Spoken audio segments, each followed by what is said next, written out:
ради пацана посчитать потери. Суммы нули погибают на сцене. Снова один, прогуляюсь без тени. Заливаю лик, поцелуй на шею.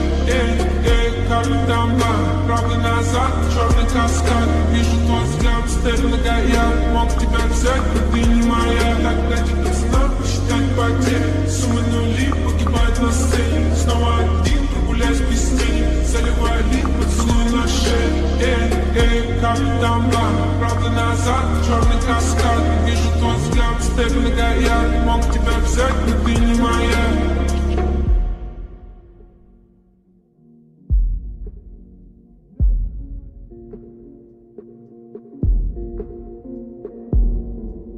It's a good song. It's too bad it's ruined.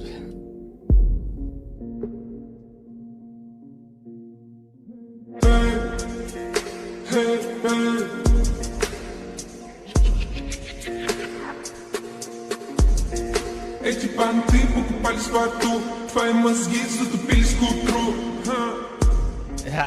How is this ruined? I will explain. This is a song which is only referred to now as the Sigma grind set theme or anthem, and it's usually coupled in a meme, where some cringe, like, you know how like boomerisms are like one-liners that boomers say, which kind of makes sense, but when you think about it, they don't always work out. That's like the Sigma grind set thing. It's like they say, here's how you pick up chicks, and it's like, or not even like, to focus on chicks is like the wrong thing. You have to like make yourself Sigma. And these are the Sigma rules. I'm going to read the top comments. These are things unironically upvoted by people searching for this song. You ready? Don't watch the sun rise. Get up earlier. Let the sun watch you rise. Sigma rule 117, 42,000 upvotes. If the world refuses to shake hands, shake the world. Sigma rule 4, 1.2 thousand upvotes. Stand up for what you believe in, even if it means standing alone. Sigma Rule 80, 2.3 thousand upvotes. Stepping back is not defeat, just a way to make leap 2 steps ahead. Sigma Rule 98, 500 upvotes. A strong man stands up for himself. A stronger man stands up for others. Like, this is the kind of shit that like an Indian person would put on their TikTok video. That, you know, they're like coolly like something happens and they're in slow-mo and they put on their shades and look away from the explosion, all Bollywood style. And there is a generation of lost young men, fatherless young men, who turn to the internet for idioms of advice on how to not be a complete embarrassment and failure. And they stumble upon the Sigma grind set, where they think, if I only memorize the Sigma rules, it'll change my life. Like this: Fire Red Gaming, silence is not a sign of weakness, but of strength. So he's like, if I just like don't talk to people, if I just like stay silent and aloof, people will think, God, he's so strong and cool. The grind isn't over when you've reached your goal. It's over when you're dead. Oh well, it's a cool song though. It's in Russian, that's why it's cool. Anything in Russian's cool. Bro, are you actually autistic? Maybe. I've been tested. I'm not autistic. Eat shit. Contrarian Josh? How am I being contrarian? I'm contrarian. Oh, whatever. Yeah, follow your fucking Sigma grind set. Over here, I'm on my gamma coin set. What's a? I don't know how to make a wordplay. What's a K sound? What rhymes with coin? It's a Kappa coin set. That's what I'm on. I'm getting my silver. I showed this on my Gumroad content, but a Jewish guy from the forum went to Israel, and while he was in Israel, he sent me a DM on the forum, and he's like, Josh, I'm in Tel Aviv. Do you want anything? I'm like, yes. Actually, I do want something. And I instructed him to buy me a silver coin that was in the shekel denomination. And he went out to a flea market in Tel Aviv and he acquired a 1974 commemorative Hanukkah token, which is 20 grams, 500 silver, 50% silver, which means it is 10 grams of silver. Dude, this is autistic. Yeah, welcome to my streams. And I want to compare it. On the left is another silver coin. That one is 13.88 grams. And it is, I think, 900 or 90% silver. So that one has 12.5 grams of silver. And the one on the right has 10 grams of silver. So the one is significantly more pure. And it has, you can tell just by the way that it looks, that it shines better.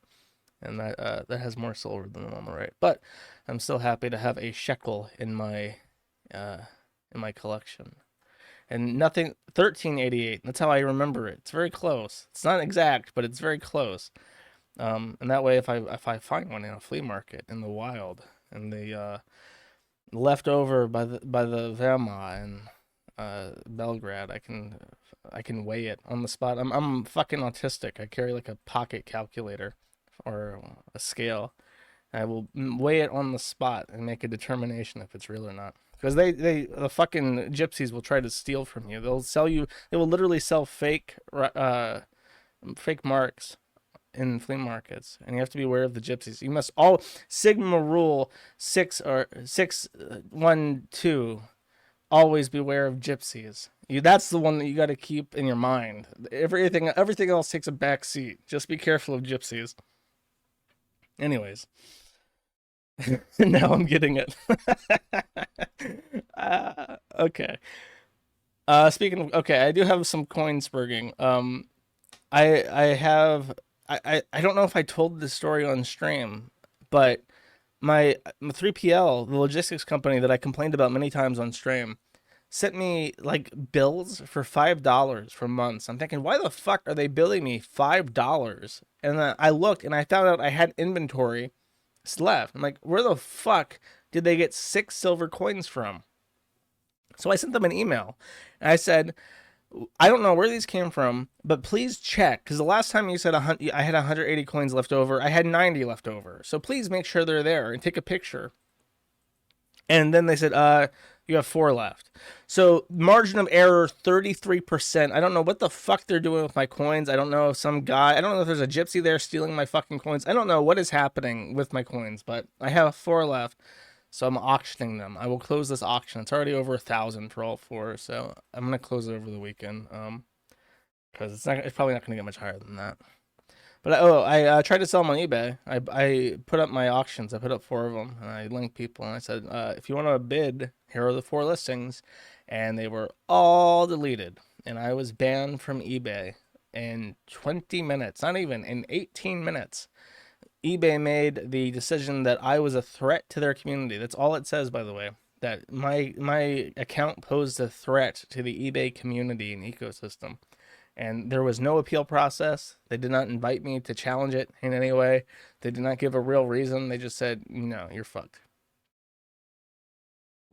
By the way, if you here's a fun thing. Here's a fun silver fact for you. There is, you know what? I'll pull it up. eBay Carl Goats. Can I find this?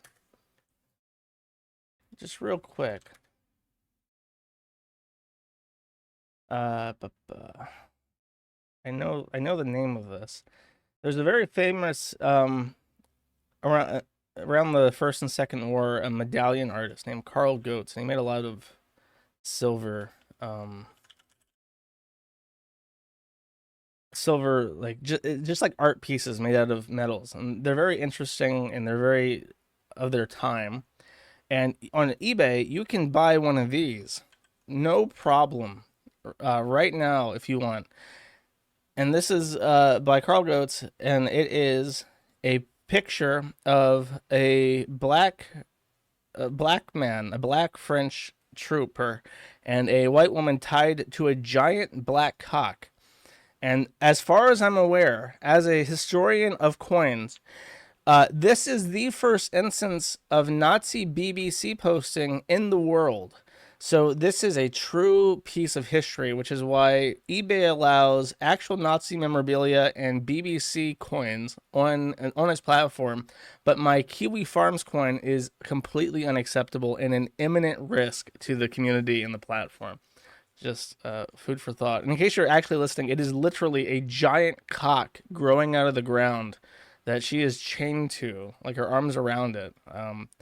And This is the nice profile of the African man that I presume the giant tree penis belongs to. And if you don't know, the reason why this was made is because in the First World War, when the Rhineland was occupied by France, they used African conscripts to occupy the German areas so that it would be like extra humiliating. So this is a medallion referencing that particular event. And they went with the giant penis to really put it, I guess, in your face, make it known. So that's enough of that. I'm sorry, I talked about coins too much again. Um, I have some news articles, the mostly related to troons, but not entirely. The FDA has officially put a warning on specific androgens, um, that warns that if you take these medications to stop your puberty, if you are a male trying to become a female because of our horrific society, you are at the risk of having. Let me see if I can find the pseudotumor cerebrae, which is a very nice way of saying you will get like not actual cancer, but you will get like lumps in your brain. Your brain will swell, and you will get like tumors in your brain as a result of this medication. Oh, fix my date. That's right, my date is off. We gotta let people know what the date is. I think this is the first time in a long time that I fucked up the date, actually. So just so you know, when they say there's literally no risks and it's completely reversible, I'm not sure if that also applies to the pseudo tumor cerebrae that you could be growing as well. Also in true news, a New Jersey trans prisoner impregnated 2 inmates before being transferred to a men's facility. I am forced to assume that this is a black person, and he knocked up black women in this facility. It is New Jersey. Apparently the relationships were consent. Oh, I'm fucking right. I am so right. Oh my god, look at this. Look at this fine young black woman. Even if it squashed the beef, I ain't touching your hand. Anyways, this guy knocked up 2 women in a women's facility because he claimed to be a trans male to female, and they put him with the women. And I guess they wanted babies. Like, I don't know what their motivation was. They probably, I mean, they haven't had sex in a while, I guess. Desperate times call for, but for like the babies, I'm not sure. There's probably like special treatment for it if you're in the maternity ward in a prison. I don't know. This is particularly ill though. What we are doing, our society. We live in a society, but it's not a particularly good one, is the thing. 2 different advertisements that I have seen. One on the left is men. They're worth saving. 1 man dies every 45 minutes from prostate cancer. Men, we are with you, from Prostate Cancer UK. This is also a UK advertisement. It says cervical cancer is the 4th most common cancer amongst those with a cervix. Regular screening can save lives. So we have the 2 genders, men and those with a cervix. And I assume, you know, a maybe like a spectrum of genders in between those 2 points. I just love how like disgusting this advertisement. Like if we zoom in, like it's like all black people. It's like all black people and Muslim women, and then there's like one like redhead on the left hand side of the bench. It's like, is this like a good cross section of the UK? Maybe it's only in London. I'll give the English a benefit of a doubt. They'll air like the sensible advertisement like on the left everywhere else, and then on the right in the big shithole city they air whatever the fuck that is and target it towards the retards living in London. Oh no, Brighton is the same. Okay, London and Brighton. Actually, it says Northeast London right there. Aha! I figured it out. I've cracked the code. I'm starting to learn the ways of the English people. Know thy enemy, know thyself, right? Here's another fun news article. This is from, I thought this was also from that, whatever. A New York City teen girls, so multiple girls, I think 3 of them, arrested on hate crime charges for anti-White assault. And because this is Fox News, they also capitalize the White in white. NYPD says black girl shouted anti-White statements and beating of a 57-year-old on a Queens bus. And you think, okay, well, here we have, these hoes. Let's take a good look at the hoes here. The hoes are on the left. I thought there was three because there's three in this picture, but the two on the left are the hoes in question. And the way the story goes is that they walked up to this elderly woman whose picture is not in this for whatever reason, but it is on my soapbox. So give me a second. I posted this here too. And I really want you to see what she looks like because it's pretty fascinating. Why is this all fucked up? By the way, you should join the Fediverse at kiwifarms.cc or soapbox.kiwifarms.cc because it's been updated and it's really good. Oh, I can't see the. Okay, there it is.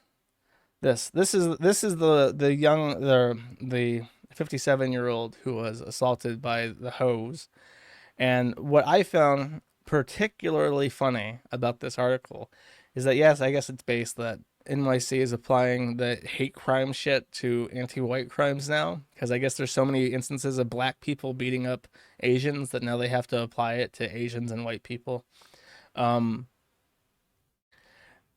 The story went that the teens walked up to her and they said, I bet you support Donald Trump or something. There was like an altercation where they said that, and she said, yeah, I love him, like sarcastically. And this caused a level 1 chump out, the most severe of all chump outs. And they just started beating the fuck out of her. And she told Fox News after the beating was dispensed and the hate crime charges had been followed that the New York Post identified the 57-year-old Jill LaCroix, who told the outlet she has 3 biracial children, is a grandmother of the 5 and currently works as a bartender. So as they beat her, she said, "No, you can't attack me. I love the BBC, and I have 3 kids that kind of look like you. You can't do this to me. I'm one of the good ones. I'm a good Whitey." But that did not deter their attack. Very sad to see this in our multicultural, multi-ethnic, multiracial society in this day and age, nonetheless. Oh well. And someone posted this in chat. This was funny to me. This is Senator Scott Wiener, which is a horrific name for a man who looks like Senator Scott Wiener. This is from earlier in COVID. Scott Wiener says, "This makes me so angry. Refusing to wear a mask is simply despicable. Members of Congress who don't wear masks should be prohibited from entering the Capitol, period."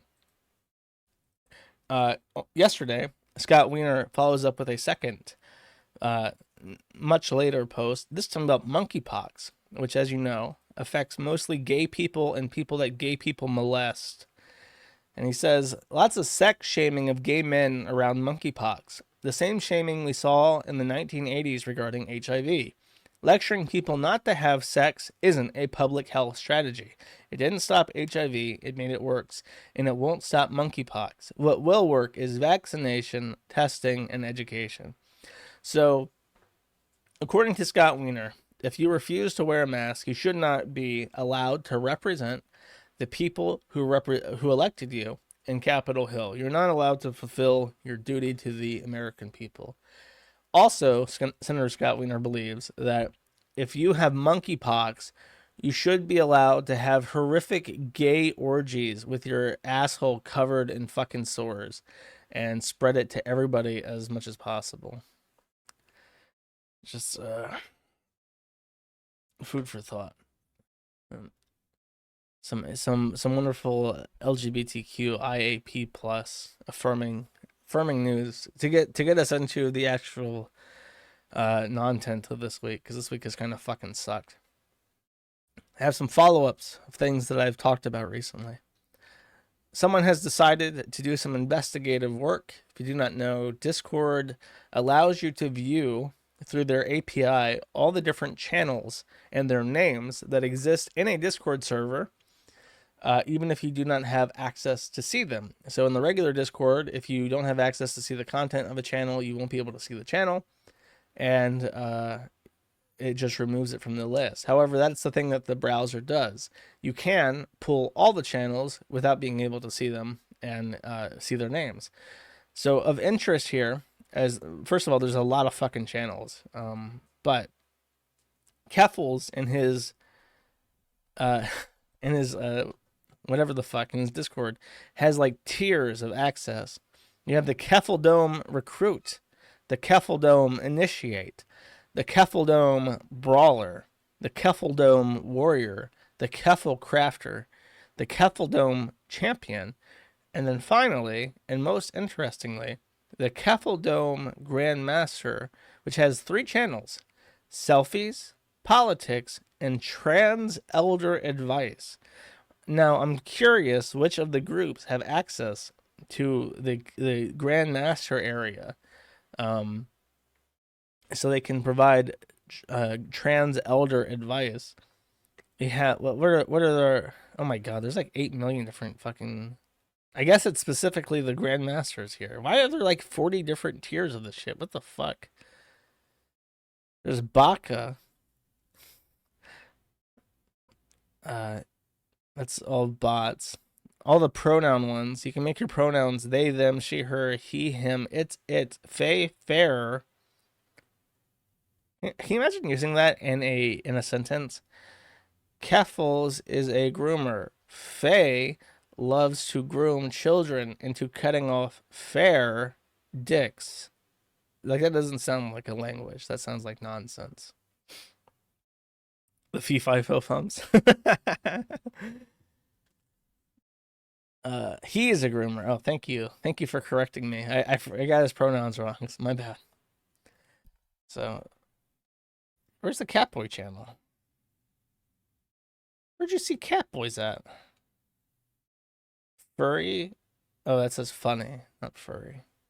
Someone said that there's a Catboys chat in that side chat, animals, charity. I feel like I'm being pranked here. DIY HRT advice. Oh, the Culture War veteran, Veterans Hall, venting, DIY HRT advice in the Catboy pin. Wonderful. And we trust, here's the super secret chat, by the way, the voice chat. You can trust Augustus, Solio, MTF, Foxtrot, Blood plus Donuts, Camel Spider, Linares, Any, which is a non-binary flag thing, Keffels, Velvet Demon, and Trans Art Anarchy CEO. With your children in the DIY HRT advice and Catboy pin. It's funny because, you know, he has gone on record multiple times on his chat in his streams and said, the Catboy thing was a joke.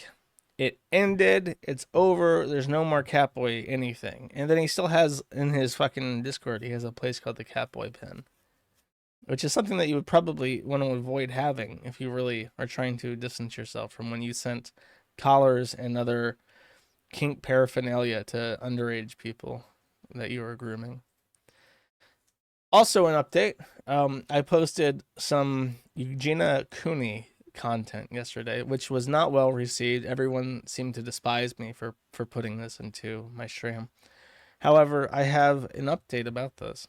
We're gonna watch a couple seconds of this.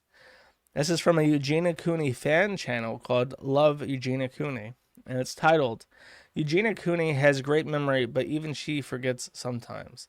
So this is between Twitch September and October of 2020. So pretty, thank you.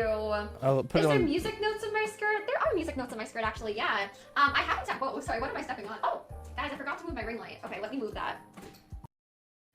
Anyways, this is my outfit today, guys. Of course, I'm wearing more fish. Oh, this is what I'm looking for. I should probably actually move this a little bit out of the way because that tends to go. Wow, is that like an awkward place to put it? I don't know. Weird. She moves up. You know, just for now until I find like a better place, because I already have like my ring light somewhere else. I'm gonna put it right. I'll explain why this is significant in a second. Thanks for the gist. That is okay. Bear with me, chat. What? Oh my gosh, that's crazy. Oh guys, I gotta move this. Sorry, it's like awkwardly in the way. But thank you so much. Oh my gosh, that's insane. So she has this box of shit, right? And I know I'm late with this, but it was informed to me. She has this box of shit, and when people donate to her, she is like, oh my God, I have to move this box. And then she moves the box again, and the box is always in the way every stream. And then she moves the box. And then this guy, Love Eugenia Cooney, has taken every instance of her moving this box and put it together, and this is only between 2 months, and put it together into a montage of her moving the box. And I have been informed by the fan zone, by the female viewers, that this is a Holocaust fetish. The fact that she struggles to move this box is a part of the fetish. Watching her struggle to do daily things, ordinary things like moving stuff in her room, and that box is always in the same fucking space, then it's like arousing to them, which is why when people start tipping her, she moves the box around, because that's what they're tipping for. They want to see her move that box. Basically, that's real fucking weird. Okay, that's strange. That's no good. I admonish this. In fact, Kyle down here says, explanation, anorexia fetishists enjoy watching people who are Eugenia's size struggle with large and heavy objects because pretty much all of them are attracted to the person's physical weakness. Very interesting. Very interesting. Now, on the flip side, I have an update to the Chantal saga. I mentioned that Nadir says, bitch, I do not scare. I do not scare. I am not coward. I am not coward. I am not a coward. I'm not coward. And then he beat the fuck out of Dee. There have been 2 subsequent videos of this man beating the fuck out of Dee, and we'll now watch a couple minutes of it. We'll just skip to any point in this video and watch it a little bit. Assuming that my website... There it is. Something else? Something else? Point of view. Something else? You are culturally enriched. Huh? Point of view. You live in Canada. To the beating. That's what I'm here for. Huh? Look at his face. He looks so fucking clueless all the time. Wait, it's right here, I think. Look how angry he is. Not with those. Not with those. Oh, there's no video. See this? I will fucking need it. Oh no, I'm sorry. It's raw, I will fucking take it out with my I was too busy staring at.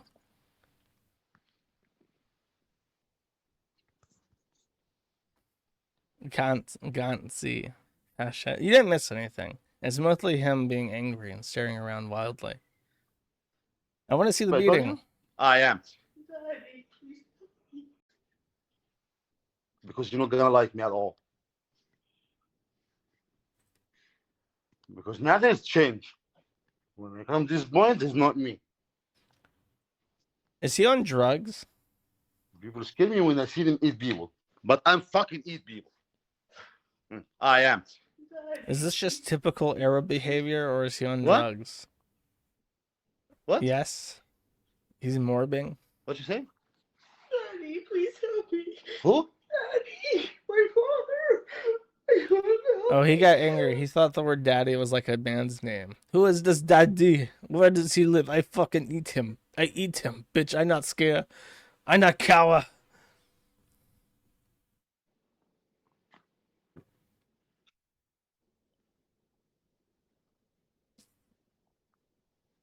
He's on drugs. Nadir Grindset beat women.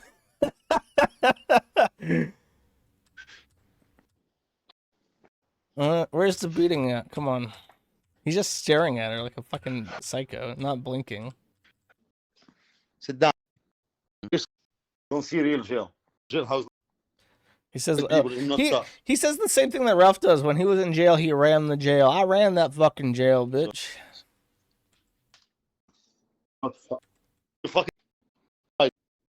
I was promised a beating. Is this like early into it? Here, against the whole fucking country. Control the jail. Who's the guards? Yeah, that's okay.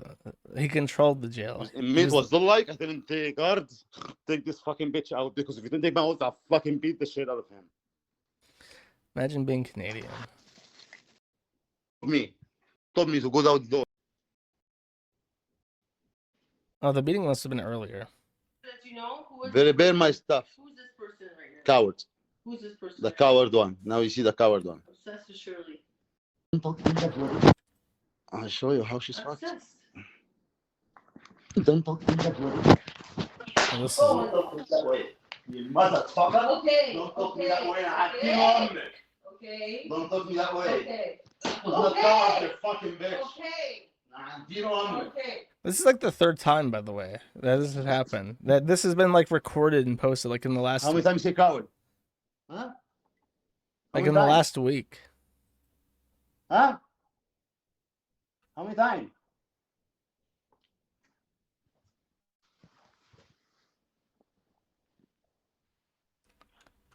Totally consensual. Is that what she's saying? That she's such an idiot.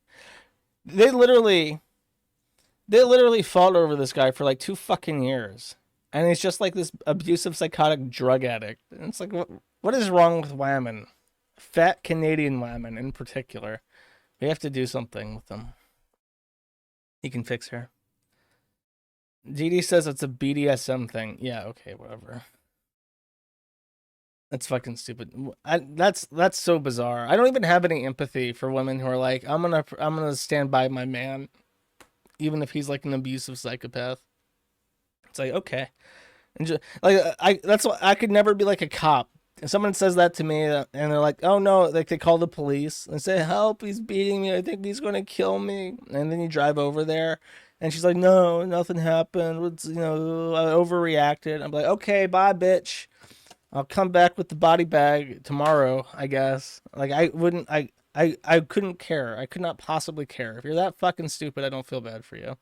If that's not a base turf opinion to have or whatever, that's too bad. What if they have kids involved? Sucks to be those kids, I guess. Fruit from the poison tree. I don't feel bad, though. Josh the cop. Yeah, I would be a great cop. I would take police duty like I do with the forum, where it's like, if it's not an imminent issue where I can immediately do something to help, you're on your own. I don't care.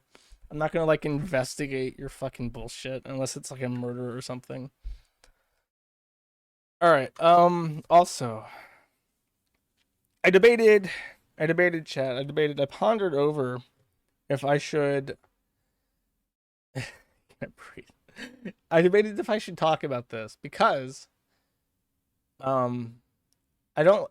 Anytime there's a SWAT thing, I don't like to talk about it because it's like I don't want to give this guy attention who's like fucking with police and bringing like law enforcement attention onto locale stuff because that's kind of retarded. And I don't want to give him attention because that's what he wants more than anything is just get attention. I'm pretty sure this is a swatting. However, it's number one, it's very funny. Number two, I want to talk about why I'm very anti-swatting, which is, I guess sounds strange. I mean, I thought that's what everyone thought, but my response to this caught flack, and I want to clarify why it's not funny and why I don't promote it, why I refuse to feature anything swatting related. And why I try to avoid talking about it on stream. But first, I'll just play the funny stuff before I get all serious face about it. I tried to clean this up the best I could with filters and stuff. It still kind of sounds like shit, so just kind of bear with it.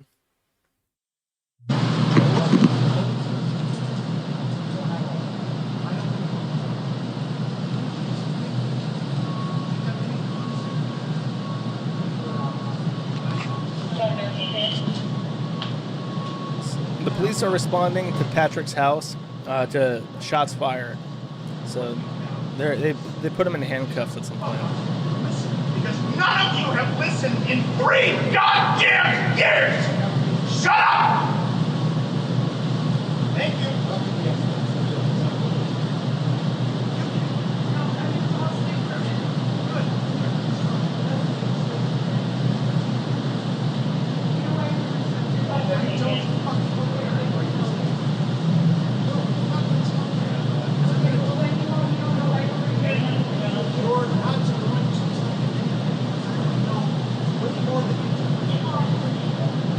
I'll repeat that because that's a really interesting line that is hard to hear. He says, No, you're like I transcribed it. He says at that point he says, "No, you're not going to tell me. You're not going to tell me anything. I know way more than you." That's what he's telling to the police officer there.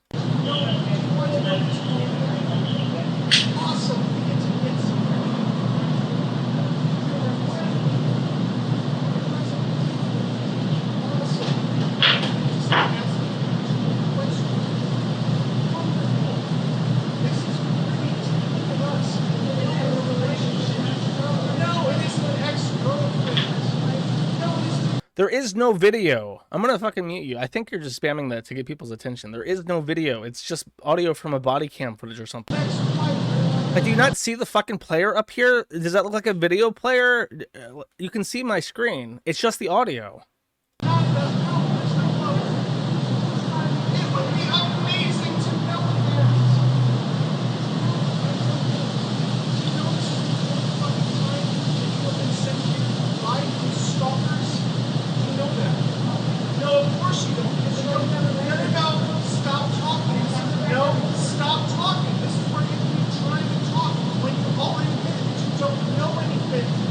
That is just bewildering. He has cops there. I think he's in handcuffs at this point. And he's saying, this is where you keep trying to talk when you already admit you don't know anything. Like, brother, you are not on Twitter. These people can fucking... You're in Michigan, I'm pretty sure. They can kneel on you and you can't breathe. And then you won't be able to talk at all if you're not lucky. Because you don't know anything.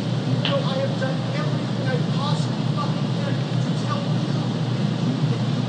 and everyone involved. Our department one. Okay? Everything. And I have told you multiple times, not even 2 fucking weeks ago, that hey, just so you know, for the last 3.5 fucking years, people have been making false reports to your department about me personally. Yes, Tomlinson, that's my name. That's who I am. At this address. Shut up! I'm still talking. He made the lady police officer raise her voice because she was so frustrated with this bullshit. When I lived in Florida still, I told my police station what to expect when I got doxxed. And I had one instance where I was detained, and then after that, there was no problems. If the police in his area are somehow less competent than Florida police officers, he's in for a rough time, because Florida cops are the bottom of the fucking barrel. Retard pigs. There is no... Between the entire Florida police department and every city, between the entire state troopers and the FBI that are in Florida, there is maybe like 3 pounds of gray matter to share between them. So they figured it out somehow. If his cops can't, then he's in for some problems. However, chances are that he went into the police station and was like, "Attention, I require assistance. I am being accosted by internet stalkers and I need a special protection from the law enforcement. Child stalker."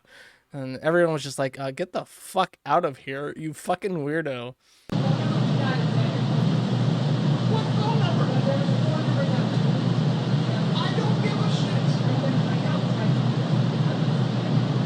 That would be awesome because I'm calling in.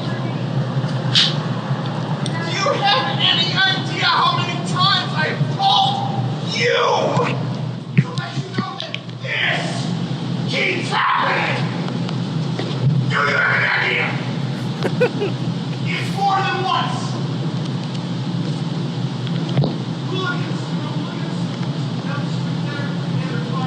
Okay, there he's just screaming.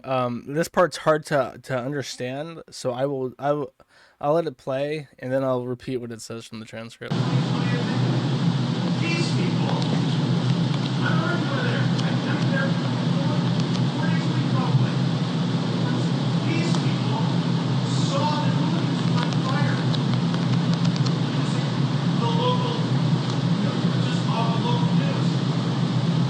And they called in immediately. They were like, hey, we saw Patrick S. Tomlinson running away from the fire.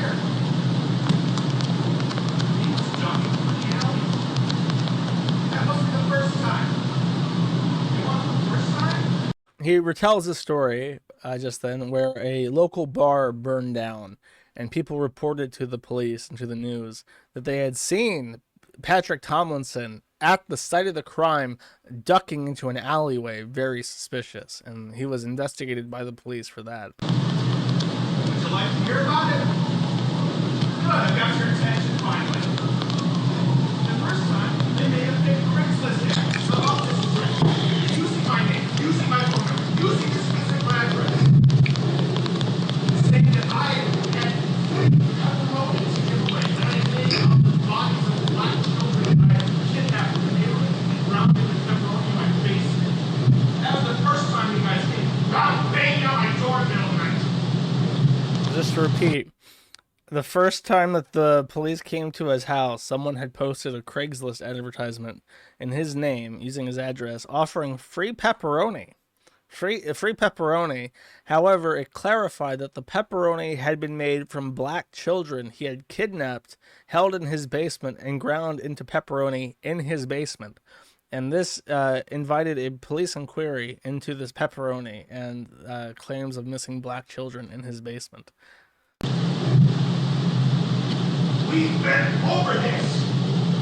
Never fucking come to this address again. Never. If I need any of you, I'll fucking call.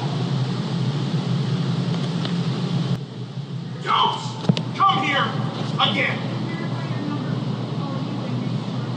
We've been over this. I've talked to dispatch. I've talked to your supervisors. I have talked to everyone.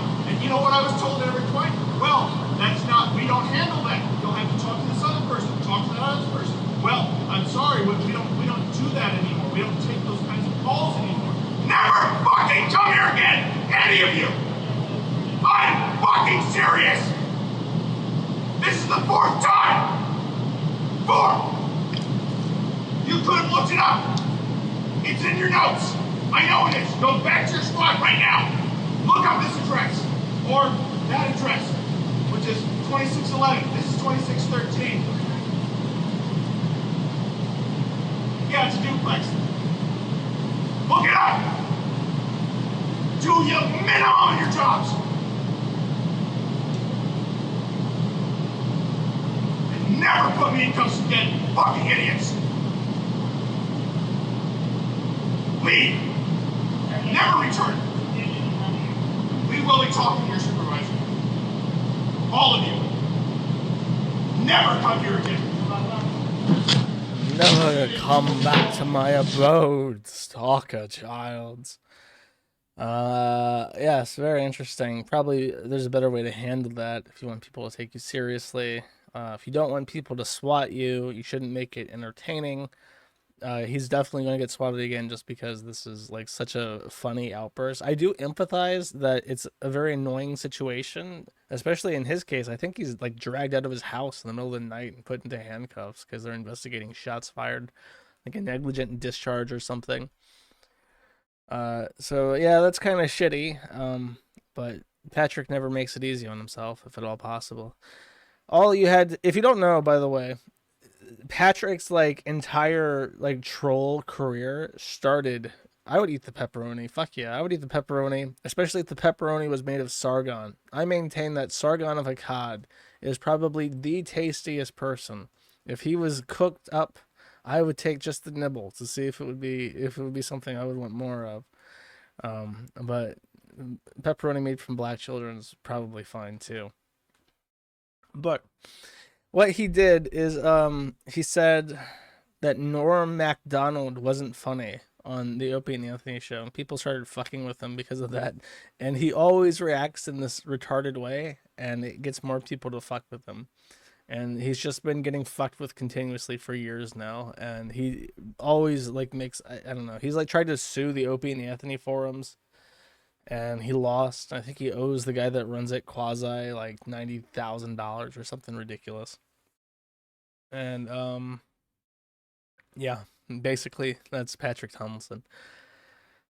Though I would say I mentioned I wanted to talk about my perspective on swatting, and I condemn it because, like I've said before, if someone is upset over a comment that you make and he like chimps out and makes a video and he's like, no, stalker child, Norm Macdonald isn't funny and you will go to jail, like that's funny. But most people react very negatively when you like hurt them or trick police into hurting them in the middle of the night. It's the difference between like Christian's freak out over Sonic the Hedgehog's arms changing color and walking up to Chris and just hitting him with a bat and like recording him after you hit him with a bat. Like, yeah, he's gonna be in pain after you hit him with a bat. You're like forcing him to react to something as opposed to trolling him, which isn't the same. Though I was shocked by how many people were just like, oh, that's not a fair distinction to make in the thread. And it's like, okay, if you want to be retarded and you want to be like a total like nihilist psychopath who just thinks whatever, both of that's funny. The swatting shit in the locale sphere has been very like prominent in the last 2 years, like especially in the last 2 years. At first, it was just streamers, but now it's like everybody is getting swatted continuously, and I promise you that the federal government is extremely upset over this. They are pissed. They want to find out who's doing it, and they are probably going to charge that person with multiple accounts of attempted murder, and that person will never get out of jail again. It is the number one thing that I am worried about is that if I get a subpoena, it is almost always about swatting. There is something happening with that person that they're looking into, and they're trying to figure out who's swatting. They're fucking livid. I promise you. So whoever the fuck is doing that better be covering his ass very well, because they're gonna throw the book at them. They're gonna throw everything they possibly can with any chance of sticking, and put somebody away for life when they find out who it is. Is this irony? No, I'm being 100% serious. They're fucking mad. They are really pissed. And I can't blame them, because I don't think that we should have a paramilitary police force, but I'm not going to get my wish. They want their paramilitary police force to stay around, and if they're going to want, the popular assent to keep their paramilitary police force in every city, they're going to need to do something with people using the police to like get revenge. So, just a word of caution: if you don't give a fuck about my silly principles on what is ethical trolling or locale milking, if you're a fucking cringe lord and you say that, keep in mind that the survival of my community trumps anything. Even trumps what normally trumps everything. Everything is fine if it's funny, unless it threatens the site, in which case it is no longer okay. That's like the hierarchy. And swatting is in that field of you're really trying to like bring unwanted attention into what is a wholesome Big Chungus free speech discussion corner of the internet. Just food for thought. All right, that's enough of the catch up. I now have Ralph and Andy Worski to make fun of. Actually, I haven't talked about Andy in forever. Andy kind of scares me. Not like I think he can hurt me, but I think he would. If he could get away with it, he would. Ralph is kind of like that too, but I think I could take Ralph. Andy Worski, he does like drugs and shit. He's like shooting testosterone right into his fucking temple. I don't know. I don't trust that. He's like a roid monkey, like fucking Natter. It's just kind of creepy, kind of scary. So Andy Worski has been up to shenanigans this week, and it blends into Ralph nicely, so I will be talking about it. This is 11 minutes long. I've heard some of it. I know what's in it. I'm not going to play all of it, but I will play some of it until I get bored. Andy Worski has been catching flack for quite a while now because he aborted his son. I don't know if they knew the gender, the sex of the baby, but it's colloquially referred to as Andy Worski Jr., and he has always caught a lot of negative attention, especially since there's like this trend of neo-religious religiosity, especially like Catholicism, like in the sector. In this sector, there is a upswelling of religious belief, in our lost, degenerate society. And Andy Worski, contrary to that, is an abortionist. He has aborted his child, and people have always given him shit for it. And not what he decided that the best thing to do would be to lean in on it. So he went on this impromptu tirade about his abortion and Andy Jr. And I've listened to like a minute of it, but it's 11 minutes long, this clip, so we'll just listen to a little bit of it. He literally, like, some things he does are funny, sure, when he's like, oh, all right. But watching him cry constantly and go, Abartsky and Aston, his nickname for you is Aston. Okay, grade 3 fucking diss. It's very creative. This guy's fucking talking about like, my fucking abortion or whatever. At least I had the decency as a fucking drug addict with my girlfriend for me and her to agree and go, we would be horrible parents. Let's end this fucking baby's life. Fuck it. Take it out. I don't even care about abortion. You want to know what my fucking truth about abortion? PPP, his expression, his like dumb shrug. Oh my god, I have to put this up on screen real quick. This is a really weird throwback to to kind of reference PPP to, but his like dumbstruck expression where he can't seem to comprehend what's going on reminds me so much of Barb. I think that the people who abort babies are probably the people that you want to abort babies. Because it's less people who don't go on a green light. It's the people at the bank who, when the person's like, next please, they're on their phone and they're not moving, and it creates longer lines. It's the people who hold you up at the ATM. It's the people who sell crack to your child are the people who are being aborted. You should be happy that people are being aborted. What you think it's like an amazing family parental unit who's like, let's abort our baby? No, they want to have the baby. It's people who have abortions are the people who are like, yeah, fuck this baby, smoking crack. I wasn't ready. It was both of our decisions. But at least we had the decency, unlike Ralph, who brought a baby into the world and abandoned it, and now is not taking care of it and is hiding underground in a fucking bomb shelter from a baby, his own baby. Oh, R.I.P. Andy Jr. bros, no. Andy Jr. is at least in fucking heaven, fucking rolling around in clouds and shit. But your fucking baby's abandoned, and now your other baby's abandoned. Do you think I care about fucking abortion? Oh, yeah. I will say this. Going through these IP2 clips, even though I'm against abortion, is probably the ultimate argument for abortion. I hate to say it.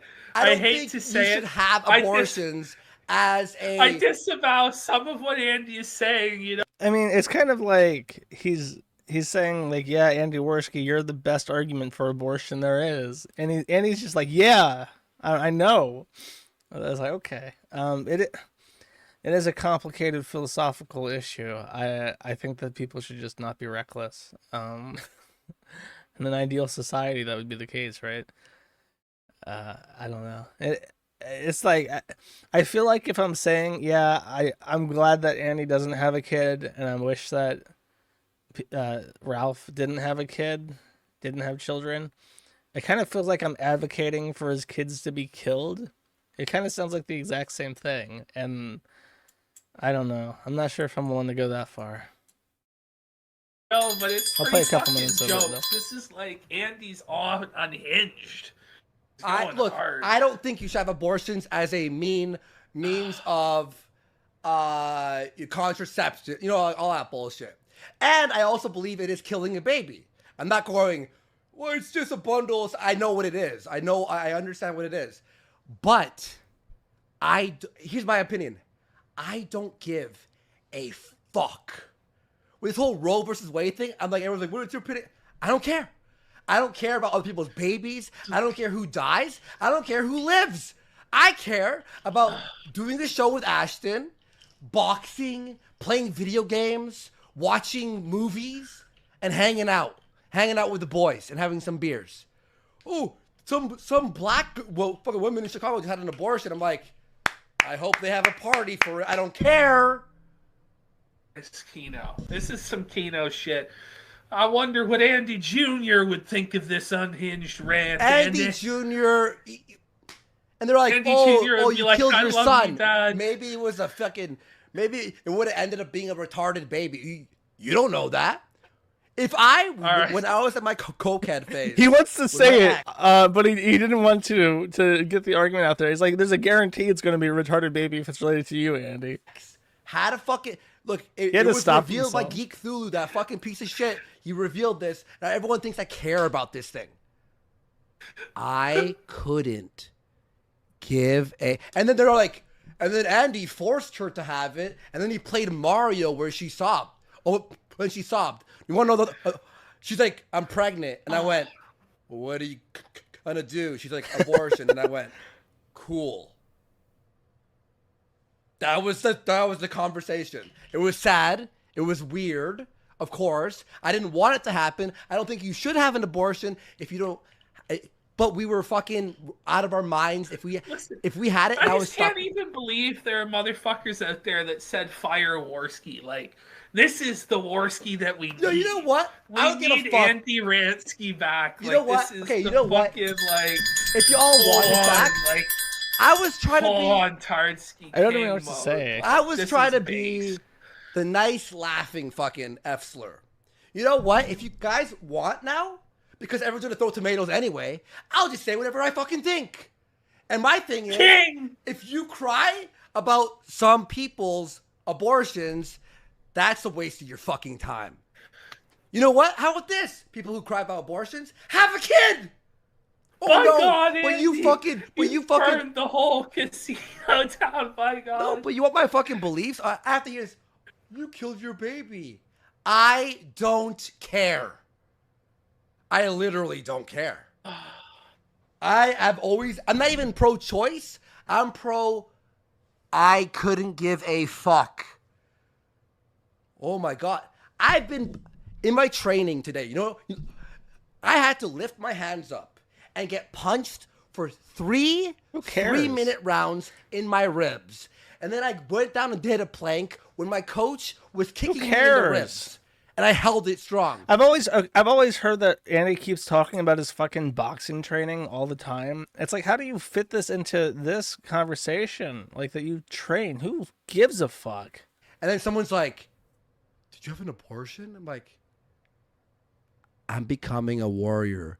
I'm not only going to abort my old baby, but I'm going to abort whoever I fight in the fucking ring. Salt Poppy will have a abortion at whatever age he is right now. 30 or whatever the fuck he is. I don't even know. Guys, I don't care. I'm not a super... Everyone's like, Andy's alt-right conservative. I don't give a fuck. I don't care. I like some conservative values. This is somehow more retarded than his like edgy teenage pro-death stance. But me, I'm more apolitical. Ask Ashton. Yeah. I will abort people day and night. PPP because he's currently burying his face in shame at what he's become. He has like this painting mural of me eating a baby. I'll do that. No, Andy, don't say you're gonna eat. Well, they're gonna say it anyway, so who gives a fuck? Who gives a fuck? That's my thoughts. What would Andy Jr. think? My God. Oh Andy. my God, Andy Jr. is dead. He can't think. Oh my God. I don't know what to say, bros. I don't know what to say, but that was pretty fucking Keno. That was Andy going hard. No, that was Sargoy's putting crowns. People are putting crowns in the chat. They're saying you're the legend. I know, but here's the thing: the king. I'll be honest with you. Sometimes I hold back. You want to know why? Because I used to be crazy and intense and all this stuff, and I was trying to turn over a new leaf. and be a nice guy. But there is darkness inside of me, Ashton. Okay? It's called the more blood. And when you have to it's the moreness in you. Face to face with Ralph in your... I have him blocked. He has me blocked. But I still have to see his tweet to the point where I'm like... I gotta say, this is like the best Worski segment that there's been ever on the show. But if you want, I'll say all my fucking truths forever now. I don't care anymore. Andy, this is the fucking best shit ever. We're full on Cronus mode, Cronus Worski. This is. I swear to I God. don't even know. Andy Jr. is sitting in a garbage can in a dumpster. No, I can't. This energy between like PPP and Worski, where Worski's like dead serious, like, yeah, I want to fucking murder babies. That's so fucking cool. And PPP is trying to like promote this and be like, this is funny, like quality content Kino that like the show is known for. It has this really, really awkward energy where it's like, I'm just picturing in my head like a used car salesman, and he's trying to sell this car. And the car is just like obviously a piece of shit. And he's like, sure, it might be rough on the outside, but once you get her going, she purrs beautifully. And he starts up the car and just starts choking and wheezing, and it won't start.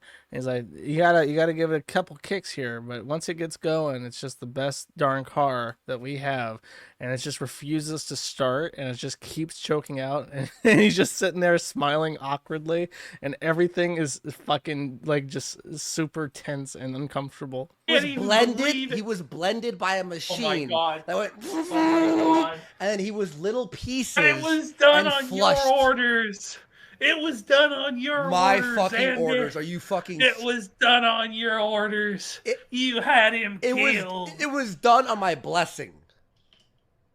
Holy fuck. I am so happy that baby's gone. If that baby was here, it was either me or Andy Jr. If I look, my ex, I hope she's doing well. Like me and her are cool. We moved on, right? But if me and her were not good for each other, she would say that. Now, I never wanted to tell anyone this fucking story, but Geek Cthulhu is a piece of shit who I could say some words about him if you want me to fucking really go. But if that baby was around and I had to survive in that relationship, I would take a noose. I would hang it. Andy, stop. Andy, stop. I would hang it on a sturdy He's no pole. longer trying to sell this car. He's realized that the car is on fire, and the door does not open. It has locked. The window is not rolling down. The hood is emitting smoke. He smells burning rubber. There's fire somewhere in this vehicle. The glass is not sliding down. The bolt is not coming undone, and I am still in this car. The sale is over. I just need to get the fuck out of this. I wouldn't be here. I'm not even joking. Oh my God. So if I hear Eddie Abortsky, yes, I'm going to actually make, you know what? Merch store is coming in a few Fridays from now. I will have a shirt that says Abortsky, and I'll fucking wear it on the show. Abortions. We're gonna have a shirt. I think abortions should be cheaper. We're gonna have a shirt. What would Andy Jr. think of this? Beautiful. And it's What a would picture Andy of Jr. have done? Of an angel Fetus? baby. Yeah, but with like a my halo God. on it. And we'll just Photoshop me like this. We'll Photoshop me like this. And there'd be a little halo there. Holy fuck. Abortsky. By the way, Ethan Ralph, that fucking piece of shit, he begged Faith Vickers for an abortion. It's true. And I don't blame him.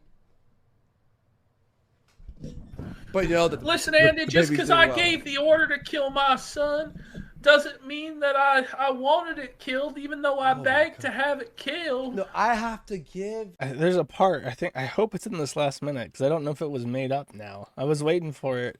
I have to act like I care. Oh, maybe I won't tell people. I won't. Only 40 seconds left. It's true. I won't fucking, tell people. I'm not on coke right now. That's the thing. I'm not on coke. This is normal. Oh, this is just Andy's high energy. Listen, Andy, there's a lot of crowns, Dude, there's tomatoes, stop. there's... Dude, stop. How about this? How about you eat my asshole? Tell him, Andy. Abort Andy Teach Senior. That's pretty funny. Anyway. Sergeant Sarge for $20. Right to donations.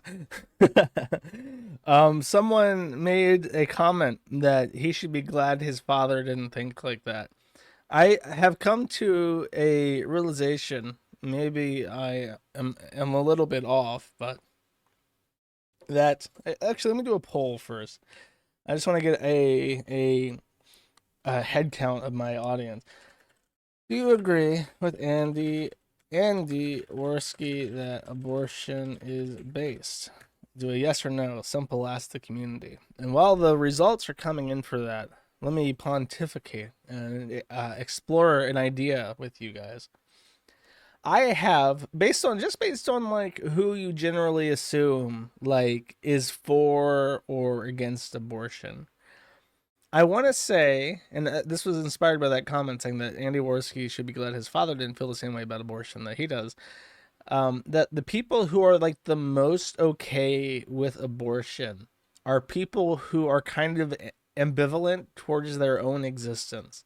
Because if that logic is, well, what if my parents felt the same way about abortion that I do? I might not be alive. If you aren't, happy to be alive, if you aren't happy in general, then you just be like, oh well, and that would be like the end of that. You know what I mean?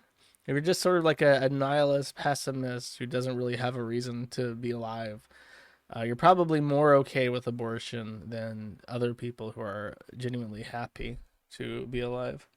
Just a thought, just an idea that has popped into my head. Perhaps I'm wrong. But yeah. Okay, my audience has voted 1,087 votes. 74% of people do not agree with Andy Worski that abortion is based, and 25% do out of 1,000. Very interesting. I wonder how many people are troll voting in either direction. IP2 people should have kids, all of them. I feel like the discussion about which people should have kids is not a part of the abortion debate. It's a part of a eugenics debate. Like, I think the way that works to me is that we should just say abortion is wrong, but also we're not going to allow certain people to procreate at all. We're just going to find some sort of egalitarian way to say you don't get to have, you don't get to have kids, you don't get to have kids. Or, you know what even works better than that is if we just take away any kind of social welfare. Then people will just not have kids, right? Is that how that works if you're impoverished? Poor people only have kids when they need kids to work their farm or something, I think. I think that the poor urban youth would not have a bunch of kids if they didn't get social welfare. They're too stupid to reason. I don't know. Maybe we should just deport poor people to Brazil. Maybe. Need the stem cells. Yeah, okay, whatever. That's enough of that. Oh, I forgot about this. I have not listened to this all the way yet. I know that's bad. Andy Worski was not content with just going on a unhinged rant about abortion for 11 minutes. He also wrote and performed a song, which I will now play for you. Andy's Folks, put together a little thing for y'all. I'm gonna preemptively disavow the horrible content that's present in this song. Okay. For those of you who are good Christians, cover your ears. For everyone who likes close your jokes eyes, and comedy, turn listen. off the show. Jesus wouldn't have you listen to this song. Jesus would want you to throw Andy to the wolves. I want you all to pull out your lighters. Everyone, you're gonna float, hold it in the air.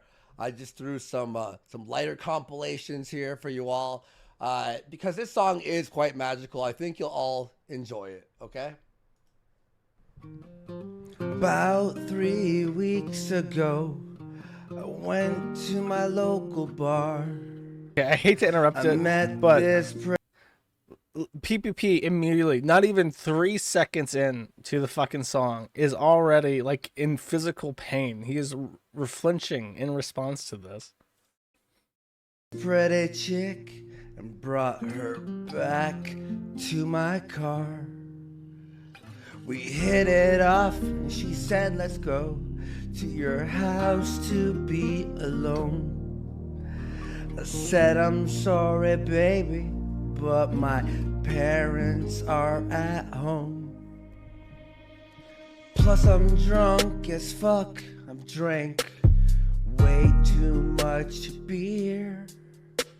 Let's take off our pants right now and fuck right here. I finished up and I won't lie, it was a fun lay. I said, see ya pretty lady, maybe we'll talk another day.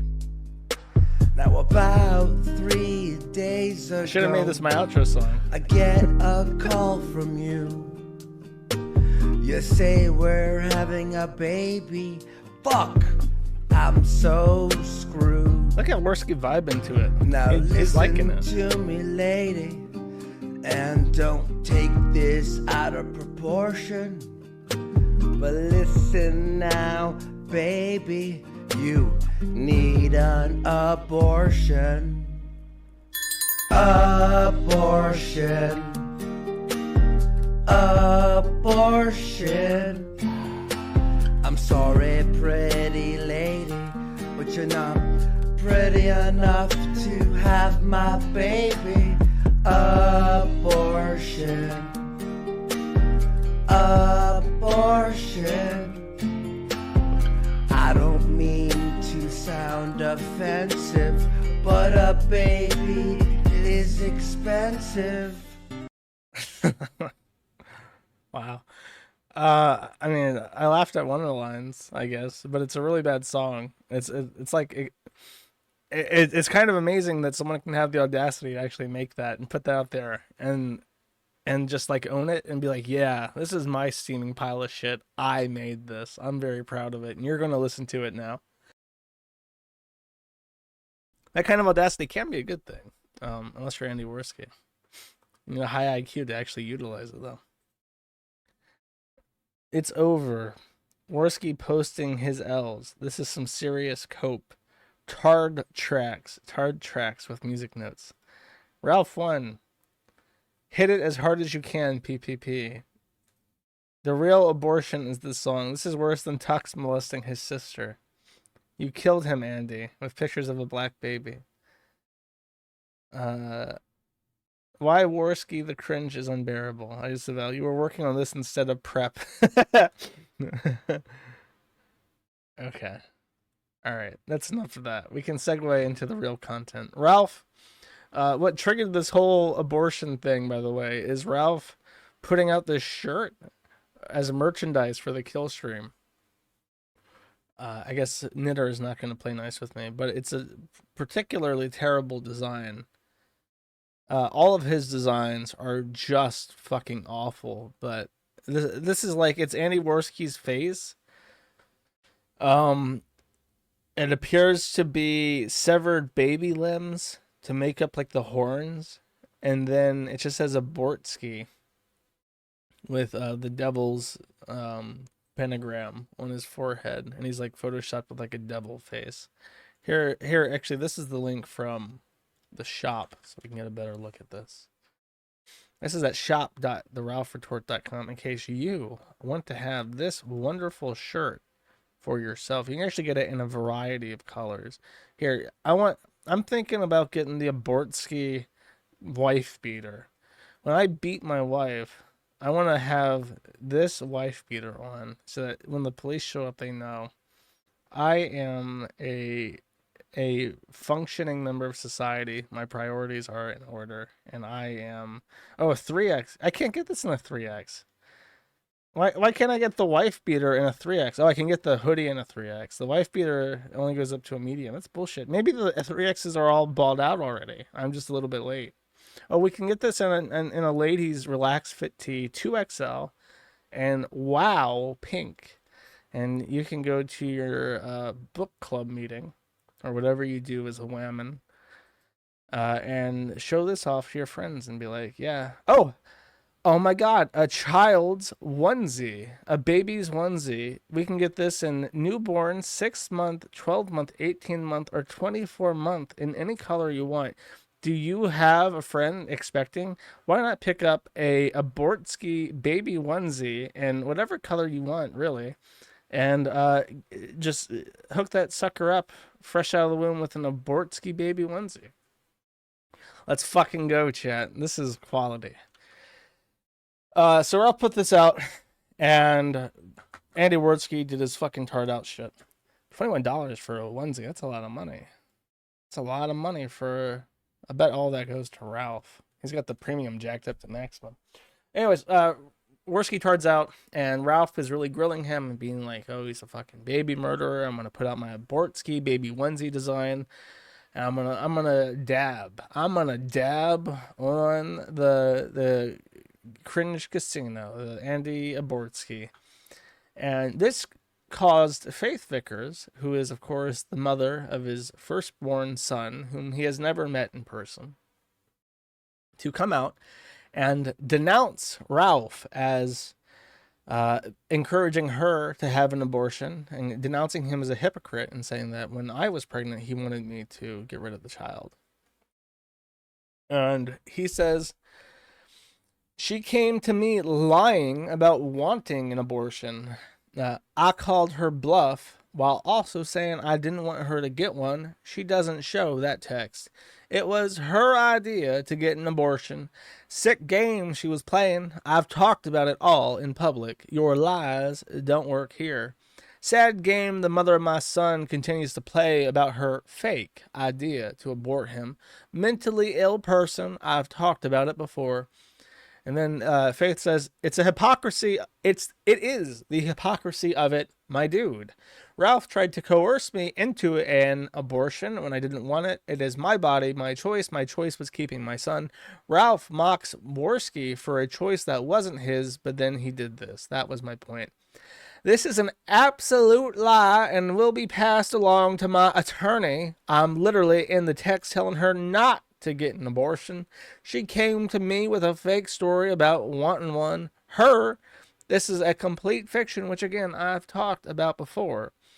And then Pantsu comes in and says, did somebody say abortion? Oh, she's like Scooby-Doo, Scooby Shacks, abortion? Did somebody say abortion? She only gets more excited when you say lolicon. When you say lolicon, she'll pop through the fucking wall like a cartoon character and leave an imprint hole. That's the exact silhouette of her outline. Time to unlock my Twitter again and talk about my totally valid trauma so strangers online will make me feel important. It's time to grow up and stop playing the victim. Oh, she's mocking Faith, of course. Mocking Faith. Pantsu definitely wrote that, by the way, not Ethan Ruff. Maybe I should just read all her tweets in the voice.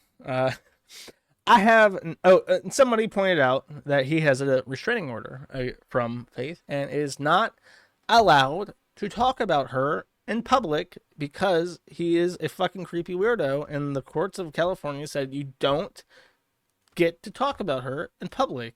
We're going through family court. You do not need to make this a public spectacle. It's not in the child's interest for the mother to be stressed out by what you're saying about her on social media. And then Ralph, see, in Ralph's mind, because he's a retard, he thinks, surely the judge will rule in my favor, even though I am violating my own court order to not talk about Faith Vickers. The fact that she has defamed my good character, once again, I will settle this in the public arena and deal with the legal consequences later. And he doesn't realize that that's not how it works. When the court says don't fucking do something, they're really dead serious about that. And he did try to call her on Skype, and he later backtracked that, because that is so direct contact with her is super against his restraining order and much less harder to even justify, like he's doing with this. And he says, "Oh, I butt dialed her." And it's like, okay, Ralph, I'm sure you just accidentally called her. He probably talked to his attorney or something, or just came up with that on the spot. Who knows? But he follows up again, now clarifying that he doesn't want to talk to her after people point out that he could be in violation of his restraining order by what he did. He gunt dialed her. He bumped up against his phone. His gunt did it. I have no desire to contact this lying woman again. I haven't tried in over a year. Me going through my Skype messages to find the part where you wanted to have your own son aborted is what led to me accidentally pressing call, and now they're trying to trumpet that. I have literally zero desire to ever see this person again, and I wish they would leave me and my family alone. But they continue to lie about me almost daily. I will be seeking my own restraining order tomorrow instead. Keep in mind, I wouldn't even be outing her wanting to abort her own son without her trying to lie about me. It's ridiculously evil, and I'm not going to let it stand. To which Pantsu says, it's been 2 years and she's still melting down trying to ruin him because he found someone better. It's been non-stop drama since she came on board. A sick person who lies about everyone in her life. I'm glad I took my mans away from her. Which is, of course, a real tweet that Pantsu wrote and not Ethan Ralph. Faith deleted all her tweets, and nobody on the forum thought to archive them. However, Blue Mia Plakidis, this guy named Blue, archived the actual images that she posted. Let me make sure that all this shit is preloaded as I read through them real quick. So Ethan Ralph at midnight, and this was some time ago, because his mom was still alive. My mom didn't have much money. I don't have that much, like $35,000. She says, I will raise this baby on my fucking own. He says, I'll leave her the information. I don't know what I should do with my last hours, though. And then she's saying, don't fucking go threatening suicide now. And then Ethan says, it's not a threat. I'm not going through all this. So he's sad and threatening to kill himself. She asks, through what? And then this is a correspondence between Faith and May. She says, I'm just uneasy being around him now, even though I do love him, if he takes what he did seriously at all. May says, of course it won't be the same. It was really traumatic for you, and I think it was for him too. The difference is I took the trauma and decided to step away so we could better ourselves. I tried doing that. It doesn't look like he's tried. He won't stop drinking, and it's kind of what started everything. The alcohol makes him very violent and more likely to be angry, and it makes me feel incredibly unsafe.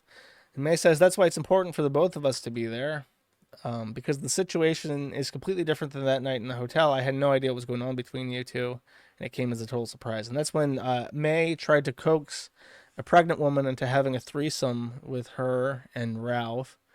And Faith continues saying, well, it came as a surprise to me too, but it's not the first time he's gotten kind of violent when angry, especially drunk and angry. If he did it once, I doubt he would do it when drunk. I mean, every professional, mental health professional I've spoke to here has told me if I went back, it would severely worsen my mental state and in turn harm my baby. And I just want my baby to be okay. And I don't know if it'll be that way if I come back and he thinks I forgive him or that's okay. May says, I know what you went through is not something that you will ever forget, and I'm proud of you for putting your baby first. She says, everyone says that. May says, I really do believe Ralph is trying his best and wants to be a good father. She asks then why, and May says, I want to support you and be there for you. She asks, why does he continue to drink? And May says, because he has problems. Because he's angry, the plan is getting fucked. I don't know. She says that he choked her. May says, it got fucked because I didn't listen to you. I should have told him to stay out that night. Blah, blah, blah. If I called the cops, I wouldn't be a victim again. She said you would be the victim. It would not have changed what he did. So basically, Faith is just saying that she was getting physically abused. And May is saying... here she says, I already pulled out. I asked... May is like defending Ralph and saying, like, don't call the cops on Ralph because he'll go to jail and that won't unbeat you. And that's literally what she's saying here. If I called the cops, I wouldn't be a victim again. But May says, you still would have been the victim and it would not change what he did. So literally, if Ralph had raped her or something, she would go, fine, call the cops. It's not going to unrape you. Like, what a bitch. May says you can't control him. And the fact that you even try to tell him what to do is probably what makes him so angry. I asked if he'd pick the baby over anything else, and May says, don't ask bullshit like that. Like, did you ask him just to make him mad? She says, no, I asked him because I've told him everything I've been willing to sacrifice for the child. And she says, it's really powerful to say those things, but it's not helpful to make him have to choose to theoretically pick a child over something else. You know he would. Oh, pick your drinking or your child. You can't ask him to do that. You can't ask him to pick drinking or his child, because you know which one he's going to pick. It's not fair to him.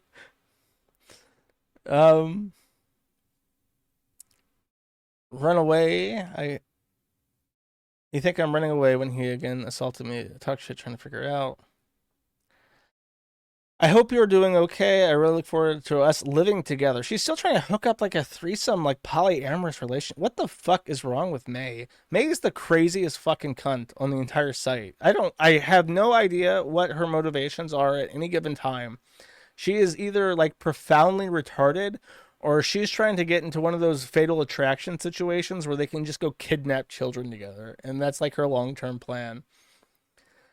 I'm really happy I met you, and right now there's an opportunity for you to take control of your life. I want to be there to support you. I don't want to get in the way of your relationship. I just want a place where I can work and have independence and learn to be ourselves and out in the world. You have so much potential and a beautiful heart, and I just want to be there for you. I just asked that it not be sexual right now. She says, I respect that. Faith says, I still have a clear boundary that Ralph not have sex with you without me. That's like one thing I won't change my mind on. She says, I know. And then she says, I also want you to know if he tries to, that it wasn't agreed upon. Well, the horse wins in the end, I guess. Good luck. You can't beat May. She's conniving. She's gonna get Ralph all to herself. It's the 5-year plan.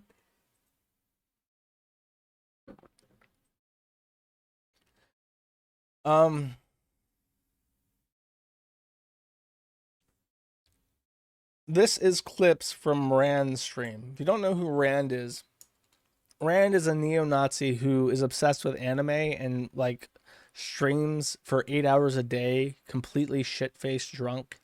His wife will come into his room and yell at him at random. And he's just like a fucking deadbeat loser piece of shit. And it's infuriating to even try to talk to him because he's one of those people who's too stupid to know he's stupid. And you realize that almost immediately, like in any conversation with him, that he's just a fucking liar and he's just a gigantic fucking turd. And any time spent talking to him is a waste of time. So naturally, that's what kind of podcast Gator shows up on to spill the piping hot tea about Ethan Ralph. This clip is 9 minutes long. I've not listened to it. I will listen to it until I get bored, I guess. I could just skip it. I'll listen to it for a minute minimum. And if it's not like interesting, then I will skip it. So he drives drunk down to Virginia Beach with Faith, who is pregnant at the time, by the way. So they get there. And Faith is being smart, and she's not partaking in anything because she is excited. She's happy to be finally having a baby. It's what she's always wanted.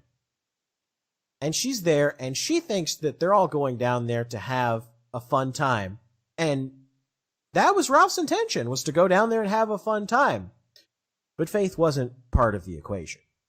See, Ralph had been talking with May, and May was not satisfied with Digibro, and hadn't been for a long time.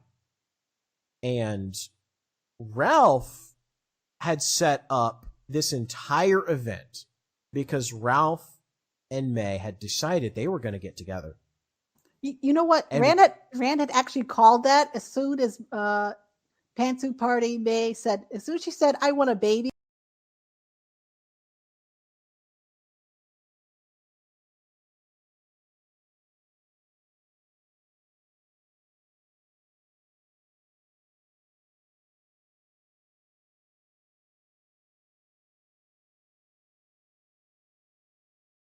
Oh, fuck. I'm muted. Sorry. I paused it here to let you guys know that I was warned that this audio would have what was called a hole, just a annoying hole. Apparently the hole is named Pond. So when you hear this voice, know that it is a hole named Pond that Rand has somehow acquired for his podcast. But like, oh yeah, she's gonna break up with Digibro 100% of the time. We were making fun of her. Of course.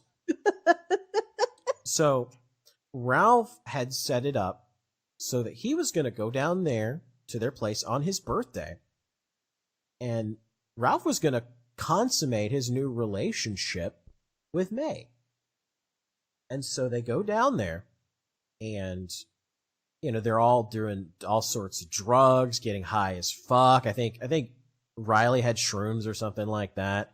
I don't know what other drugs were involved. That's where because the part in the middle is where things get kind of murky, and that's why I was hoping Riley could tell the story about what was going on at that part, because that's the part that I missed out on, that I didn't hear anything about. But they were doing drugs, and at a certain point, Ralph and May kind of go off on their own, and they start fooling around when everybody else is distracted and away. Well, apparently, someone walks in on them while they're fooling around. And immediately, Ralph gets accused of raping May. Immediately. Because May tries to tell the story, tries to explain that, oh, that wasn't what it, that wasn't what it looked like, that wasn't what it looked like, but it was totally what it looked like. And Riley and Digibro and all the people in their apartment are freaking the fuck out. And Ralph is immediately like, I have to get the fuck out of here. I gotta get out of here now. And Riley's fucking screaming at him. So at this time when this is going on, I just happen to be like away from my computer. Like I'm coming home at this moment, and I get a fucking Discord call from Ralph at like 12 in the morning. And I'm like, what the fuck does Ralph want? I thought he was like having his birthday party at the fucking cuck house or whatever. By the way, I fucking hate Digibro. Even then I fucking hated him. I hated him for a long fucking time. So I get this call from Ralph, and I hear like fucking screaming on the other end of the phone. And I'm sitting there like, what the fuck is going on? And Ralph says, stay on the line. So I'm like, what the hell's going on? And I hear Digibro like wailing, just fucking wailing, like, oh, on the front lawn, kicking and fucking screaming. I hear Riley shouting over the phone, did you rape May? Did you rape May? Damn. I get the story later. And this is what I've been able to piece together of the events. So Ralph and May were fooling around. They got walked in on by Riley, I believe. May tried to play it off to try to protect herself, which made Riley think that Ralph was trying to force himself on May. Right. Ralph, when they started freaking out at him, tried to get the fuck out of there as quickly as possible. And Ralph, now let me tell you what happened. Ralph grabs Faith. And remember, Ralph is drunk and high and on all sorts of drugs at this point. So he literally grabs Faith and starts dragging her out of the fucking house. Right, because like when you're in a house full of people who are convinced that you're raping someone, what you then want to do is like give them the impression that you're also abducting them. Right. So he fucking drags her out, grabs her so hard that she gets bruised. She kind of starts fighting because she doesn't know what the fuck's going on. She's like, you're hurting me. What are you, Ralph, stop. What are you doing? And literally grabbed her by the fucking neck and said, flat out, told her to shut the fuck up. We have to get the fuck out of here. His pregnant girlfriend, pregnant fucking girlfriend, drags her to the fucking car, literally fucking forces her into the vehicle. By this time, Digibro was on the front lawn screaming and wailing and just losing his shit because he's, number one, Digibro's high as fuck. Yeah, I was going to say, like here's the thing, too, but like for the audience who's confused, why is no one calling the police? Oh, there's a good reason why no one's calling the police. Because everybody's on drugs. Yeah, they don't want the police there. They don't want the police attending this domicile. So by the time that Ralph calls me, he's already shoved Faith into the car. He's yelling with Riley, and for some reason, see, Ralph thinks that something's going to happen, so he calls me to be a witness to this shit show so that I could overhear the moment that Riley like decks him in the face or somebody like kills the other person. And so I'm sitting here like, I have no idea what's fucking going on. I had just gotten home and I'm like trying to run to my computer to like get to fucking Discord and get on so I can like record whatever the fuck is going on. But it ended before I even got to my fucking computer. So I'm listening to this happen and just losing my fucking mind. I'm like, Ralph, what the fuck is going on?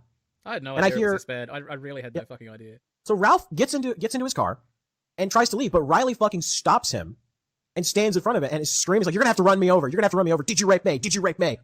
At some point, Ralph managed to somehow talk Riley down and convince him that he was just seeing things, that wasn't what was going on. Hang on, how many times did he have to say, fuck you, bitch, before Riley was convinced?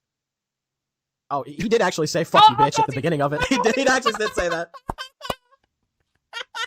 God, he's so fucking. Because when they were yelling at each other, Riley was like confronting me. He's like, "Did you rape me? Did you rape me?" Ralph was like, "You better get the fuck out of my way. You better get the fuck out of my way. Like, I'm gonna move you out of my fucking way. Fuck you, bitch." You know, shit like that. So, and threatening that he was gonna fucking run him over if he didn't move. So and then eventually he de-escalated it some fucking how, because they keep talking, and then eventually, like, I think Riley comes down from his like drug state a little bit and starts to kind of be more chill. And they start having this conversation. He's like, no, that's not what happened. That's totally not what happened at all. You're just seeing things. You're just crazy. Digibro's still fucking wailing in the background. And eventually he gets Riley to move out of the front of his car. And when Riley does, Ralph fucking peels out. He fucking slams on the gas, turns out. By the way, Faith was not wearing her seatbelt yet at this moment, was trying to figure out what the fuck was going on. And Ralph fucking turns and peels out of the cul-de-sac, like the little area. I was believing him up until he said that. How does he know that Faith did not have her seatbelt on? He said it was a Discord call. How does he know that she doesn't have her seatbelt on? Yeah. And what happens is it slams Faith against the side of the fucking car door. And it's lucky the fucking door didn't break open because she would have fallen out of the fucking car. And Ralph drives drunk, high, and drugged all the way back to Richmond from Virginia Beach. We listened to all that. There's a couple. I'll play this. Yeah, the May and Alice stuff. So Ralph decided that he really loves sequels. And so he decided to try the same trick that he tried with Faith with Alice. So he sent May to kind of strike up a conversation with her and try to convince her to join them in a polyamorous relationship. Because that's what Ralph always does. He always sends May in first to try to like strike up the conversation. And see, I don't know if May really was, because May told Alice that she was thinking of leaving Ralph and getting away. But I don't know how truthful that was, or if that was just to like lower Alice's defenses, to like lure her in, to make her think that she's sharing with me this like deep secret, so I should trust her. And eventually got Alice face to face with Ralph, and where Ralph decided to shove his chode in her face. That's consistent with how like female groomers work. Is like when there was a case that was really famous in Canada where a guy sends out his girlfriend to abduct a little girl, and because she's a woman and children trust women more, she just walks up and says like, "Hey, you want to go see a puppy?" And she's like, "Sure." And she holds her hand and she takes her to this van so that her boyfriend can rape this child. So when there are female accomplices to like sadists, like sexual sadists, that's usually how it works. So I don't know if Gator is smart enough to know that, to make up details like that, or, I mean, I can believe it. May is like a fucking weirdo. I mentioned it before, the Fatal Attraction thing. Ralph is definitely someone who thinks that he deserves sex with whoever he wants, and May is someone who apparently feels gratified by hooking these things up, so I can kind of believe it. Yeah, you're right. Chat's right. May is acting exactly like Ghislaine Maxwell. She would go out and find the females and talk to them for Ralph. She's has a pattern. And then would bring them back for Ralph to fuck. She has a pattern. With Faith, with Alice, come on. Once is a fluke, but twice is definitely a pattern. That woman is the least convincing. That's like a troon falsetto. Why does Rand have a troon on his podcast, his Nazi anime podcast? Very strange. Very strange, chat. Very strange. So there you go. That's the Gator story. And Ralph hears this, and not to be undid, he trots the horse out to recount her side of the story live. By the Go way, ahead, Pantsu. Bro. Even then. Can you be heard? I can be heard. Yeah, go ahead.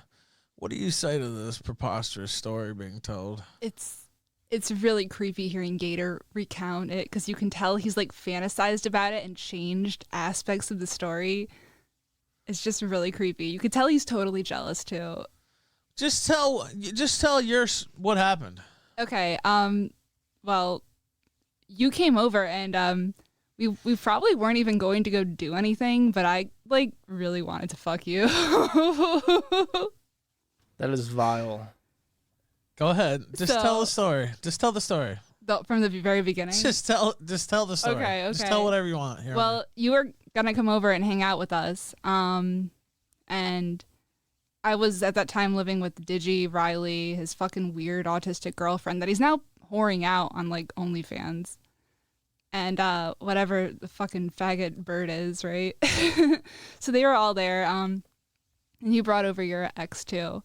And that was the night that you found out that I think she was pregnant, right? Yes. So it was kind of like a very awkward encounter, and everybody there was like on acid too at this time. I was not. No, neither of us did acid. And not bullshitting. That's not just me saying No. that. I wasn't. Riley had some, and then I think those faggots all did acid. But you came over, and I really wanted to fuck, so I was like, Faith didn't have any either, by No, the way, no. the person there. Anyway, go ahead. yeah. So we went away in your car, and we like did the deed, and we came back, and you fucked me so good that like, I don't know, Riley said Oh my something God, like this is really kind fucking of that awful. pissed me off about my relationship with Digi, and I just like got really mad and like left the house and went on a walk. And then I think everybody came and found me, and I just like told everybody that I fucked you because I don't know, I felt really guilty. And then there was some kind of like weird telephone game, and Riley like somehow thought that you raped me, and he started like accosting you, and it turned into like this fucking fight. And you and Faith were in the car, and he was like just yelling at you, like screaming at you, and like not letting you leave. He was having some kind of fucking like He was like acid trip or something. I don't Yeah, know. He he was was- yelling at me, like trying to fight me in the street, and I was yeah, like, he was fucking cracked out, and like I had to get between you guys, and then you left, and that was it. yeah. So that's the story. And it's one of those things where, yeah, it wouldn't be public, but I don't care. Like, it's whatever. I've talked about my life openly anyway. Like, it's not even a got you. Like, you got. I believe Those are just them making shit up. on that story. I think that what happened is Ralph May wanted to cheat on Digibro because she is a demon and wants to inflict suffering and cruelty into this realm from Satan's lair. And so she hooks up with this tranny, this retard anime autist, and grooms him into being a tranny. And then when she's done inflicting agony into him, she decides, I'm going to latch on to this other retard, and I'm going to cheat when I do it. And so Ralph has found out day one that his girlfriend, his current 18-year-old girlfriend, is pregnant with his child. And they're going to this acid crack house. And May has already made up their mind, and there's a meeting of the minds between May and Ralph that they're going to have sex because Ralph is a horny pig monster, and May is a demon that wants to cheat because it's funny to her.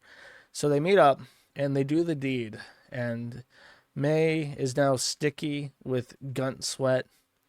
She is coomed in, and she is absorbing. She is emitting evil into the atmosphere around her, and this makes the occupants of the dwelling that she is next to feel uncomfortable.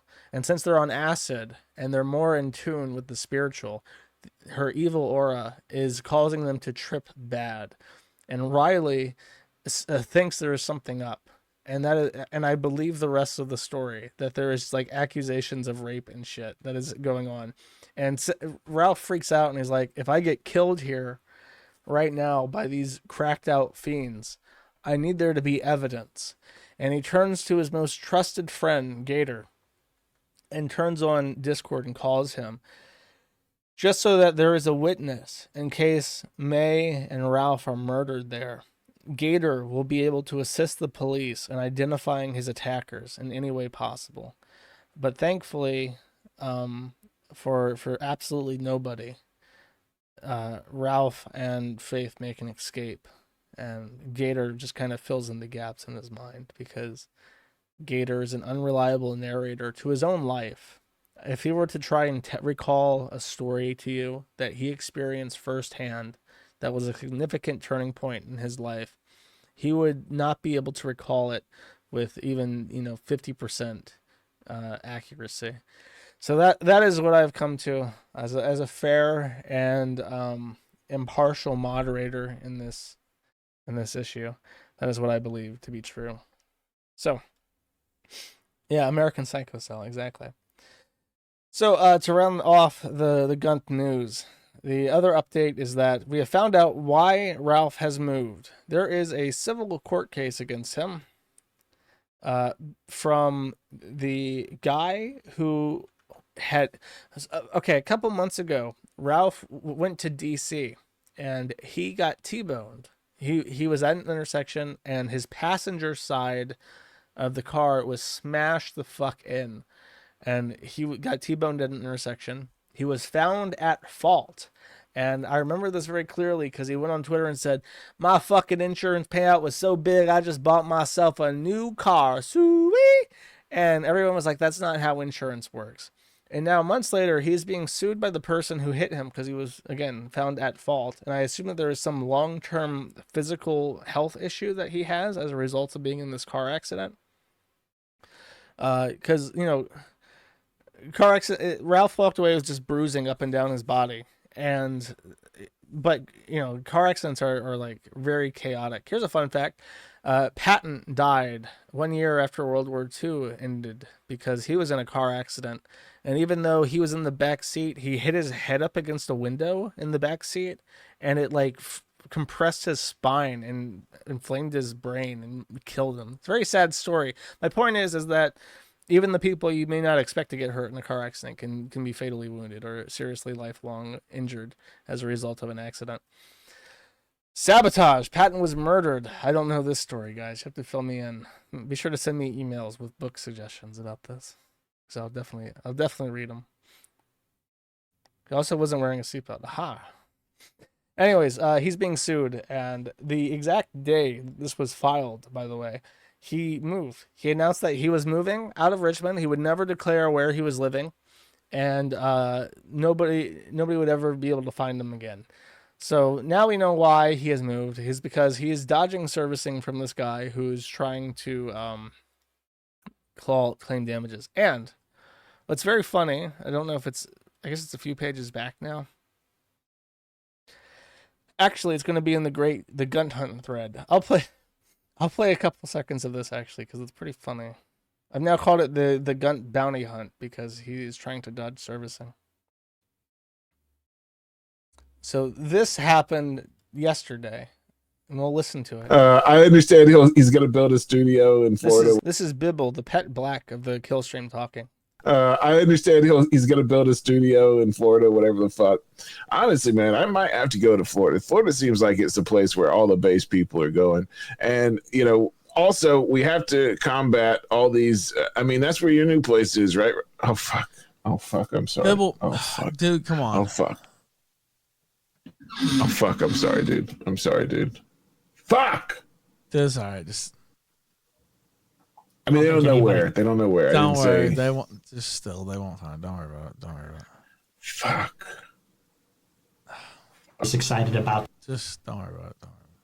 Don't worry about it. And the Oscar for Best Supporting Actor goes to the Token Black. The Token Black, ladies and gentlemen, immediately caused a mistake, and then you can just see the regret in his performance. Oh, shucks, golly gee, Williker Massa, I'm so sorry I gave out your new address in Florida where all the based people are going. Oh, don't you worry about that, young Pibble. Don't you worry. No, they won't find out. Pibble, don't worry about it. Really just tugs at the heartstrings, the relationship between Ethan Ralph and his young servant as they try to throw disinfo. I'm not convinced by this at all. Ralph was moving into my basement. Yeah, exactly. I won't play this, but I will play the last clip. Actually, no, I will play this. Fuck it. I don't know. I'll try to, or at least record some stuff while I'm up there on my phone. I could do that probably. And do a play-by-play later on. I don't want to do it live. That would be hilarious, though. But I need that community service too badly. And no, it's not ordered. It's called, we do a little, preemptive community service. That's not crazy. I don't know. Has nobody heard of that? I talked about this yesterday because I just saw the stalkers going crazy over it. And it's like, well, no, I'm just doing it preemptively. Stalker child. So, He had kept this a little bit of a guess that never secret, hurt.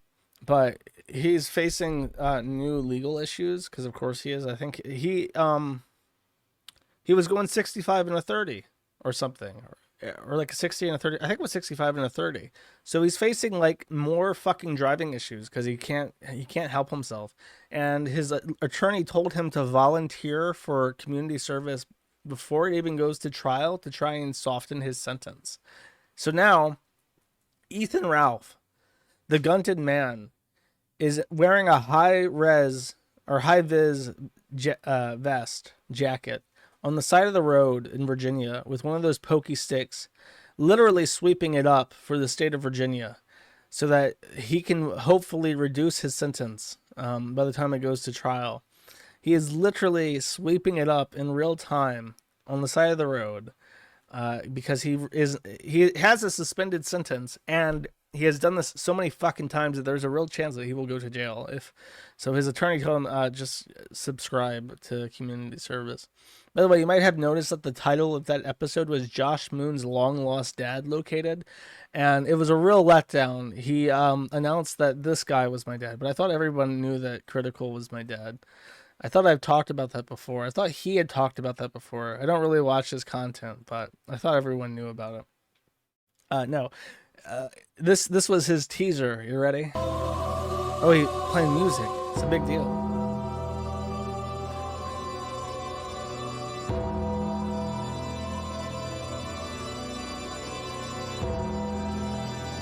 Stay tuned, ladies and gentlemen. Stay tuned. Oh, is this the untake? He really does think he's like a wrestling star. I will say this. I have not seen my dad since I was before like 5 years old. I literally cannot tell you what he looks like. If you showed me a picture of him, I would not be able to tell you with any certainty more than a normal person, just like comparing how someone looks to how I look, if someone is my dad or not. So there is like no shame in this. There is no own. I don't know him. I literally don't know him. I don't care. My paternal figures were other people in my life, and I'm grateful for them, and they're pretty upstanding. So I'm not sure. I think that he just assumes that because he has very severe daddy issues, that everybody has to have severe daddy issues. I remember he came out like the first day that that he decided he didn't like me. He accused me of getting molested. And it's like, bro, I don't know what the fuck has happened in your life, but considering how often he projects everything at other people, it must be some pretty dark shit. If he thinks that like a picture of a guy that I am related to, but I have not seen, would negatively affect me. But that's his current hang up. He says he's going to try to get him on the show. I don't know what he would have to say though. I think he's like a mechanic. That's all I know. Or maybe Critical will adopt me. I think Critical is younger than me, but that's okay. It's 2022. We don't ask questions about age anymore. Pull up a picture of dead Ronnie. I don't keep pictures of random people's dads on my computer, so I can't. I can pull. Now, if you wanted me to pull up a picture of Barb, I do happen to have this on hand, ready to go for just such an occasion.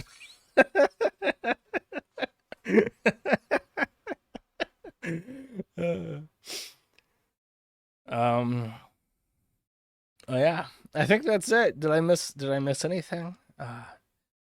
This has been a kind of a slow week. I don't think anything too consequential has happened. Just lots of Ralph shit. Oh, I could talk about Sam Hyde briefly. This was news that I heard about this morning. Chances are you have seen clip channels on YouTube featuring Sam Hyde's content called like Little Shitpost and The New Pill are the big ones. And Sam Hyde has done some investigatory work. And CWC is on grand jury trial right now. A grand jury trial, despite its name, is not some super jury trial. It is a a hearing where there is a question that is not a conviction question that the state needs to answer that the prosecutors cannot be trusted with. So in certain cases, the state asks a jury of your peers, not of state lawyers or whatever, not prosecutors, a jury of your peers, like a normal jury, but they're answering a different question than if you're guilty or not. So the question is, do we have enough evidence to indict? Do you think that, does the jury think that we have enough evidence to indict? Or sometimes, do we have, do you, a jury of your peers, believe that you are competent to stand trial? So I think what's happening now is they are asking a jury of people in Virginia, do you think that Christian Weston Chandler is criminally insane, or do you think that he is competent to stand trial for his crimes? Do you think that he has the there's a word for it. It means like, does he have the capacity to have an evil mind? It's like Rins Manus or something. Does he have the ability to understand that what he has done is wrong? And the jury, the grand jury, will decide if he does. And if he does have the ability for a criminal think, then it will proceed to trial. And if not, then he will be held in a psychiatric institution because he is criminally insane. Mins Ria, thank you. So that's the update on Chris. I've locked down registrations on the forum because it's kind of anytime Chris stuff is like big news, it goes all over Twitter and Reddit, and then lots of people come to the site, and they are usually awful posters, even worse than the tourists that we get from Pol and shit. So I'll unlock that over the weekend some point after the verdict has come out, like a day after the verdict has come out. And as I mentioned, Sam Hyde in his clip channels, he has decided that he somehow come up with the number $30,000 a month. He estimates that there is $30,000 a month of ad revenue on YouTube for content which he has created, which clip channels have taken and uploaded and monetized on their own.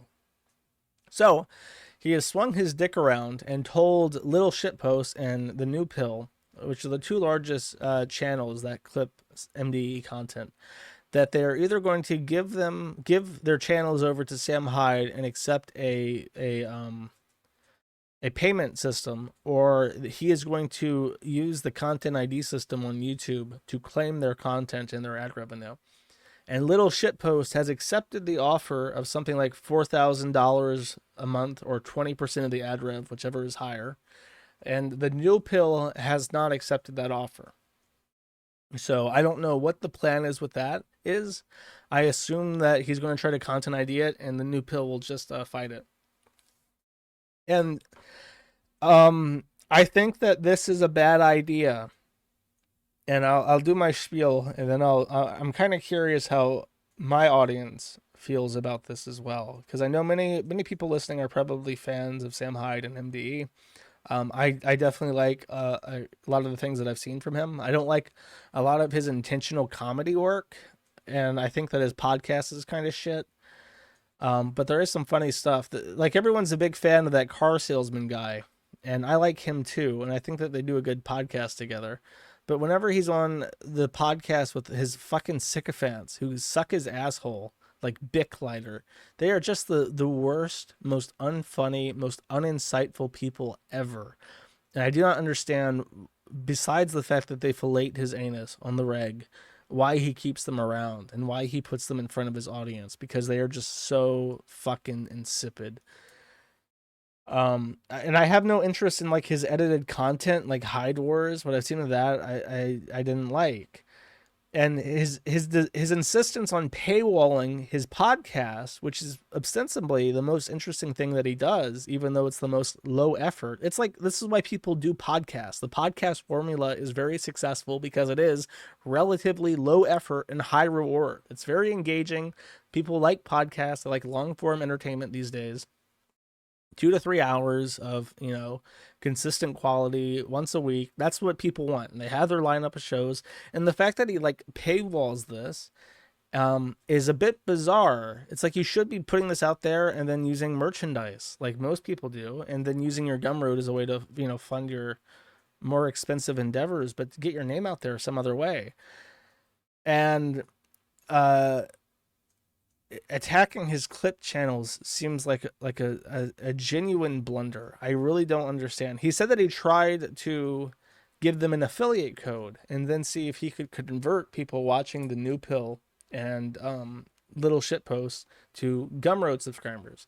And in 1 month, he said that he got about $700 of new subscribers, but that's after a 20% affiliate cut for those channels. So it's like $900. He says there are $30,000 of monthly revenue from advertisers. And in 1 month, $900 of that converted to Gumroad subscribers. So I don't know. He's unsatisfied with that because it's not fast enough, I guess, because it would take, at that rate, it would take 30 months to get all that. If it was consistent, it would take that much to convert it to Gumroad stuff. So he's decided to just buy it out. And my thought with that is like he's already lost channels to YouTube. They'll just ban him because they don't like him.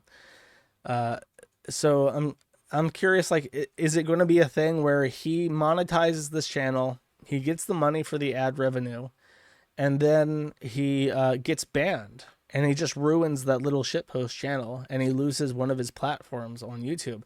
And in addition to that, in regards to the New Pill specifically, I feel that the New Pill's content is very transformative. Because what happens is that he puts out these multi-hour long podcasts, and many of them are utter dog shit because they're anyone besides Roquefort in them, which I remembered his name.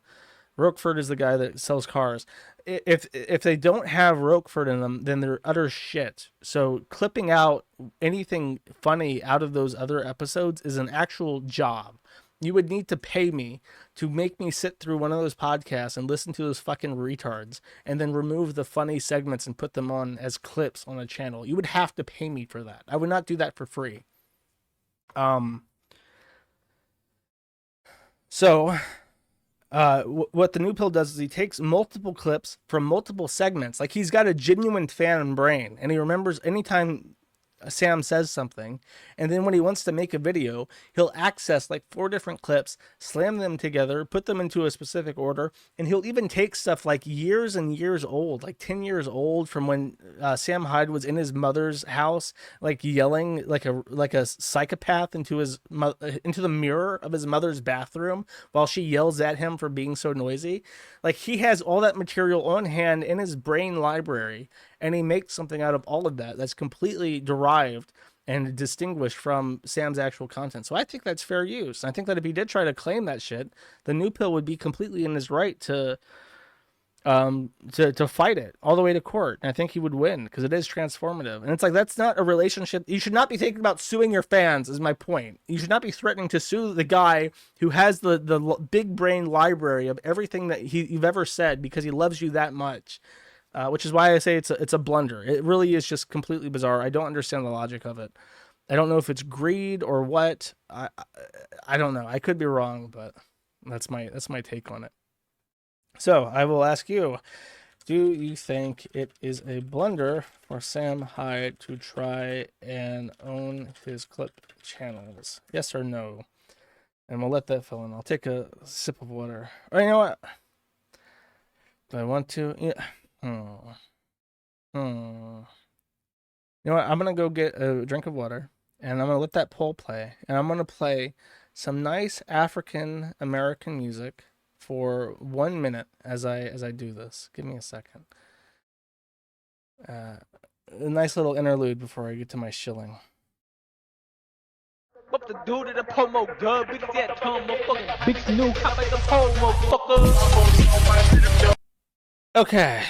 Okay, I'm comfy. I got my water. Everything's cool, Chad. Everything is cool. Let's see what the poll says. Do you think it is a blunder for Sam Hyde to try and own his clip channels? 1,000 votes, 82% agree with me and say yes, it is a blunder. But very biased. I did force you to listen to my spiel before I forced you allowed you to vote. Handbook of Hate Memes. I did that on the Gumroad. Speaking of Gumroad, as my thank you for this month is about, I think, like 3 hours long. It was pretty fucking long. Did you piss in the sink? No. Why would I do that? Must be. the Baked Alaska trial. Oh, that's right. You're right. Baked Alaska entered a guilty plea for loitering in a restricted area or something ridiculous like that. I think it has a maximum sentence of 6 months, and part of his plea agreement is that he will allow federal prosecutors to look at his phones and other devices and his social media, to try and find evidence, part of their cooperation agreement. A lot of people read into that pretty heavily and said, like, that's proof that Baked is like an informant, and it is pretty sussy baka. However, the cooperation paragraph was very skint compared to other plea deals, which are much more involved and are much more clear that you will like cooperate fully to help the police identify people. However, they don't really need Baked Alaska to agree to anything for him to be a federal asset, because Baked Alaska's video footage from the perspective of the protests caught on film hundreds of people who were at that protest, like their faces, what they were wearing, how tall they are. Like Baked Alaska's IP2 footage of being inside the Capitol building has led to hundreds of convictions at this point. I'm sure of it, or at least arrests or identified suspects. Like he's already done. If he was working for the federal government, he literally could not have done a better job at it, because he went in there. He had a alibi for recording. He got everybody's face on the internet, and he made it public in a way that the government doesn't have to like subpoena it, or there's no question about how they got access to it. Like, he streamed it. So if he was a federal asset, he already did his fucking job months and months. He did his job that day that it happened, on January 6th. So I can believe that they're giving him a light sentence just because he was so retarded that he does more good for the federal government to be out there than to be in jail, just based on his track record. I mean, literal FBI agents did not do as good a job at identifying January 6th protesters as Baked Alaska did. So bravo, Baked. And now he runs this power chat, and all these fucking Nick Fuentes people are running their credit card details and billing address information in through it. Really, he just is a gift that keeps on giving to our brave men and women of the law enforcement agencies of our federal government. Just a tard, yeah. Like I said, he's better. He is a better asset, even off payroll, as a free man with his fucking webcam turned on. Troon Lawyer, I'll save that. I'll save that for later, because that's a developing thing. Weight loss update. I am at 110.6. Though I'll probably won't lose weight this week or the next week, because I'm busy. I don't have time to cook, unfortunately. Okay. No Sneed 4 update. I'm stuck on something, and I haven't been able to get around to fixing it. There's a race condition that is fucking up my forearm, and I'm very slowly trying to figure out what it is. And what stone? Yeah, right. Convert it yourself. All right. Race condition means that two things have to execute in a specific order, and when they don't execute in the specific order, it breaks the application in unexpected ways. It's like 40 kilos overweight. Yes, it was twice as much before, but after a while, it has been going down. I don't know.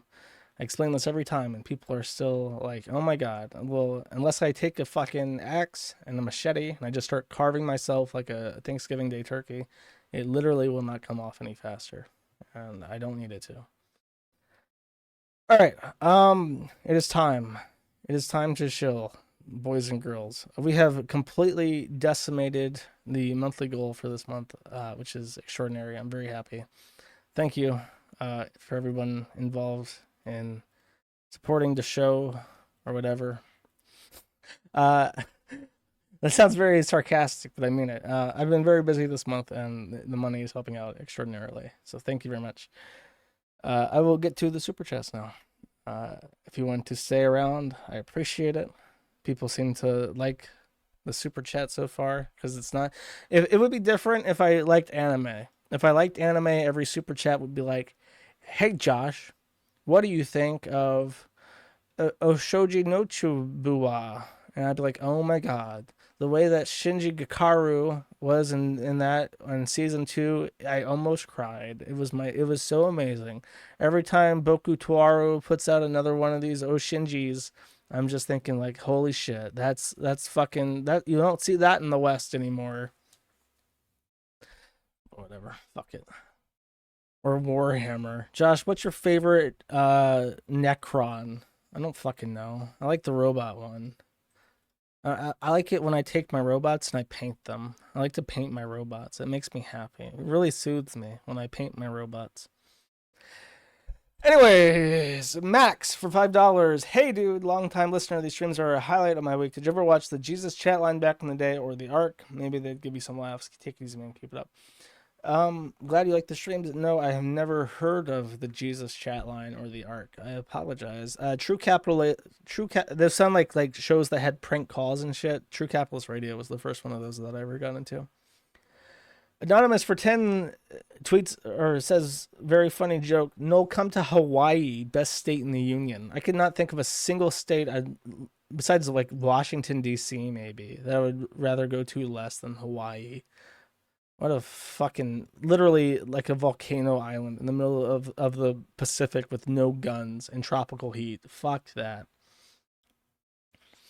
Anonymous for 1 says, actually, they hasn't been used as a singular before a push by postmodernists in the 90s. The Shakespeare example is only one because the dude invented words all the time and talked about a non-human. So what you mean to say is that, yes, Shakespeare did use it, but it wasn't common until the gender stuff. Yeah, I know. I realize that. Singular they is a thing, though. It was still around for many decades, and other words that Shakespeare invented are like eyeball. We use a ton of Shakespearean words all the time. Hacks Elite for 5 says, Sigma Rule 51, don't spend time with your newborn daughter, holler at e-celebs, and have sex with prostitutes. There's a lot of Sigma rules that you could come up with around Ralph.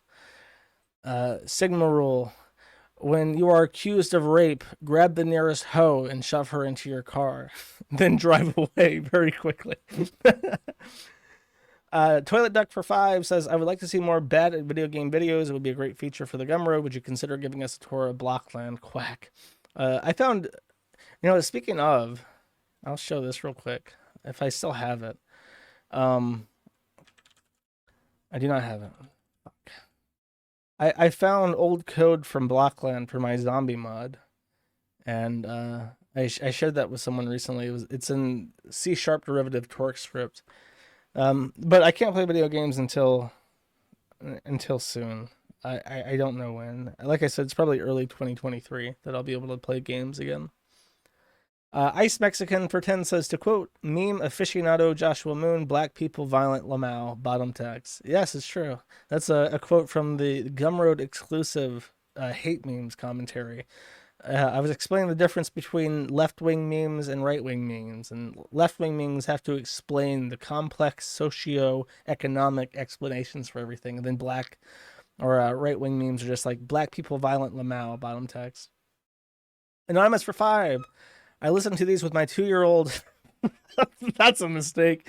Anything you'd like to say to the toddler Maddie listeners? Oh God, what's the standby is just like stay in school, kids, right? Stay in school, but that's wrong advice. Now you say stay in school, and then your toddler will be asking for a sex change operation in 2 years. Okay, here's my advice to all the young Maddie listeners. Don't believe anything. Everything that anyone tells you is not 100%, is less than 100% accurate. Everyone says everything with a desire to influence your fragile young mind, and everyone should be questioned. You should think, why does this person want me to believe that, and what is actually true? Always be schizophrenic. Embrace schizophrenia at an early age, as early an age as possible.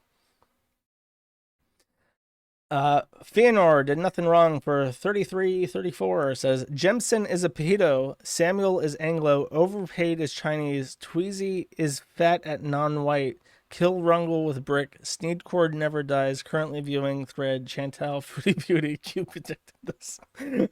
That's like it's like a QN post, but in the style of my Discord, which apparently lives on in the memories of everyone there. KF Roxanne Wolf for 20 says, bark, bark, oink, oink, rage, pig, seeds, slobber, mutt, sneeds, yif, yif, moo, moo, take my shuckles, you're a Jew. Along with B-Day Silver, you want anything else, postcards, banana pepper seeds. Oh, geez. I'm gonna have to figure out what to do about the silver because there's a fucking VAT tax attached to gifts. That's like 25%. I know some fucking asshole. I don't even want to say it.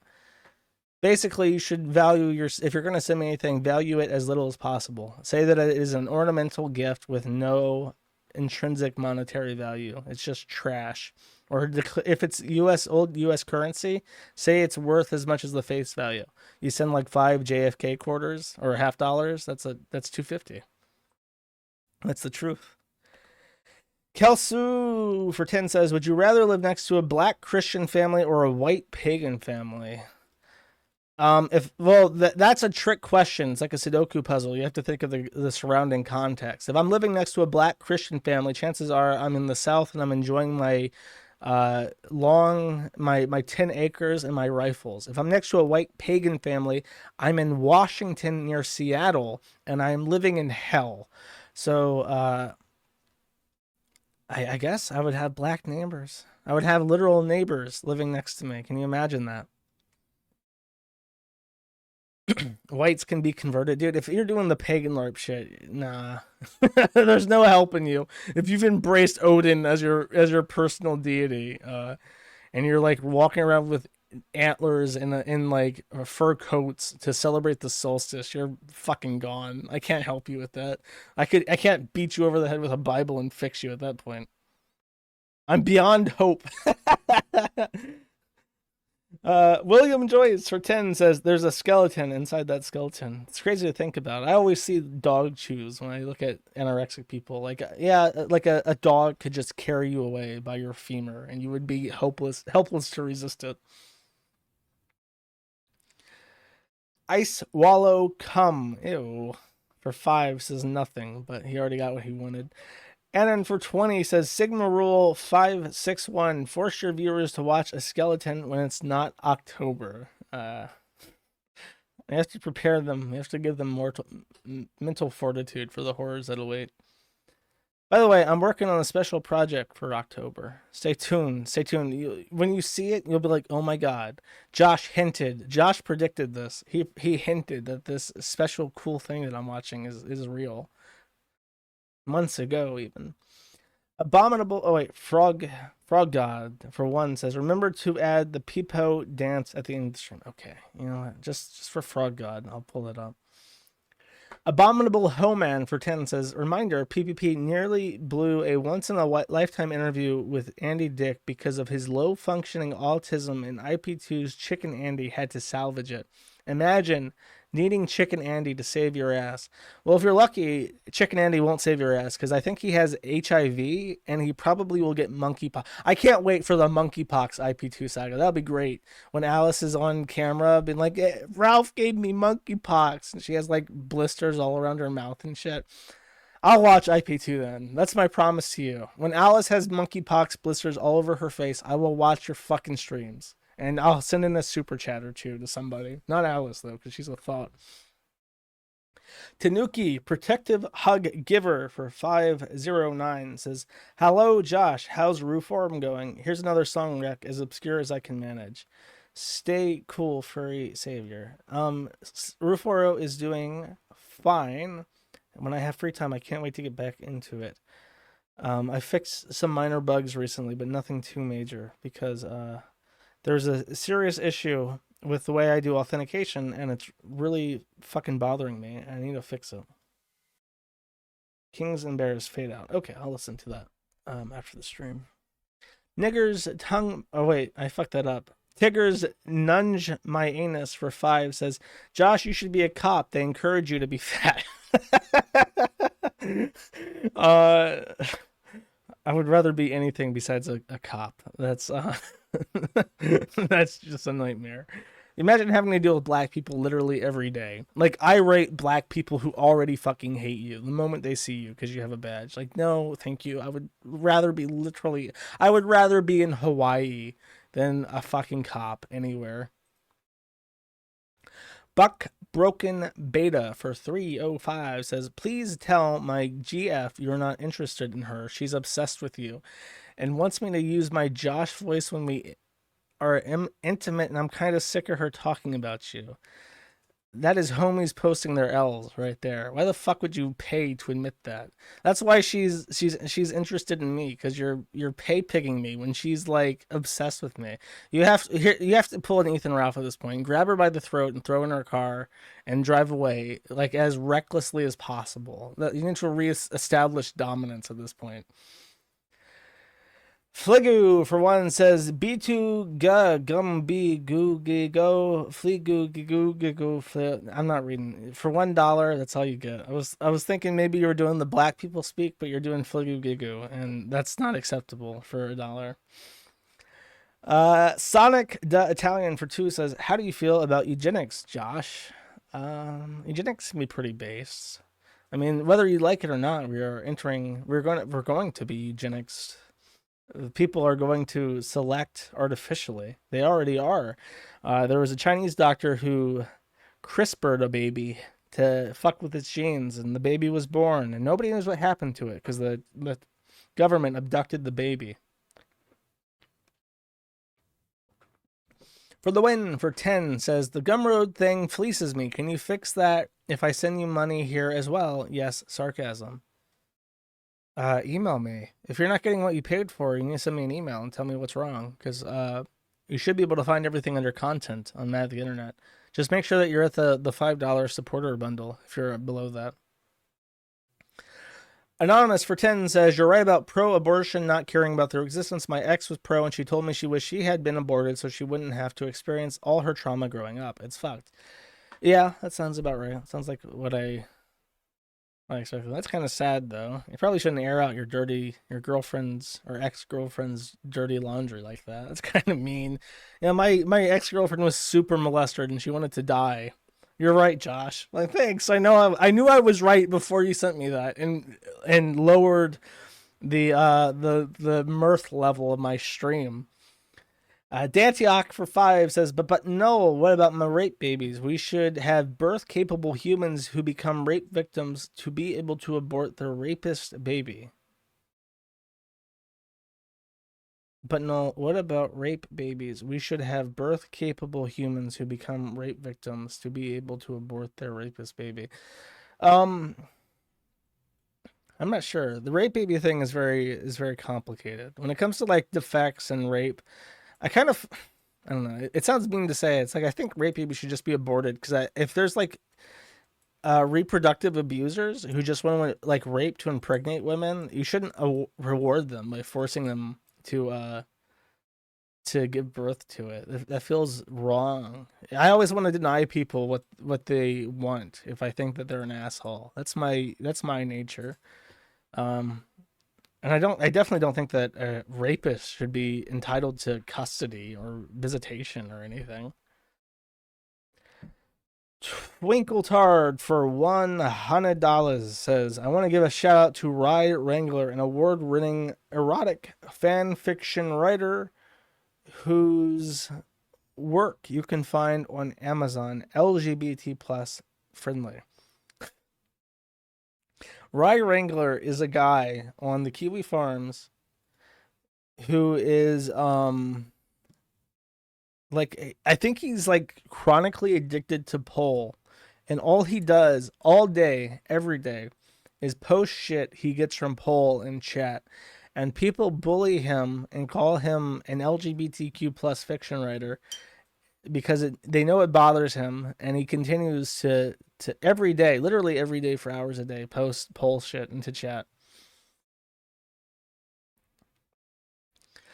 He is. I think that on a direct comparison, there is a hierarchy of like tolerance in the chat weirdos, And I'm trying to figure out if Wolf Tone is higher or lower than Rye Wrangler in the chat hierarchy. Wolf Tone is very fucking weird. He's not like a Poltard though. He is kind of Poltardish, but he's not like a complete retard. Very, very strange times, chat. I mean, you wouldn't know. It's just retards from the forum. If you don't listen to the forum or watch the forum or use whatever, you know what I mean.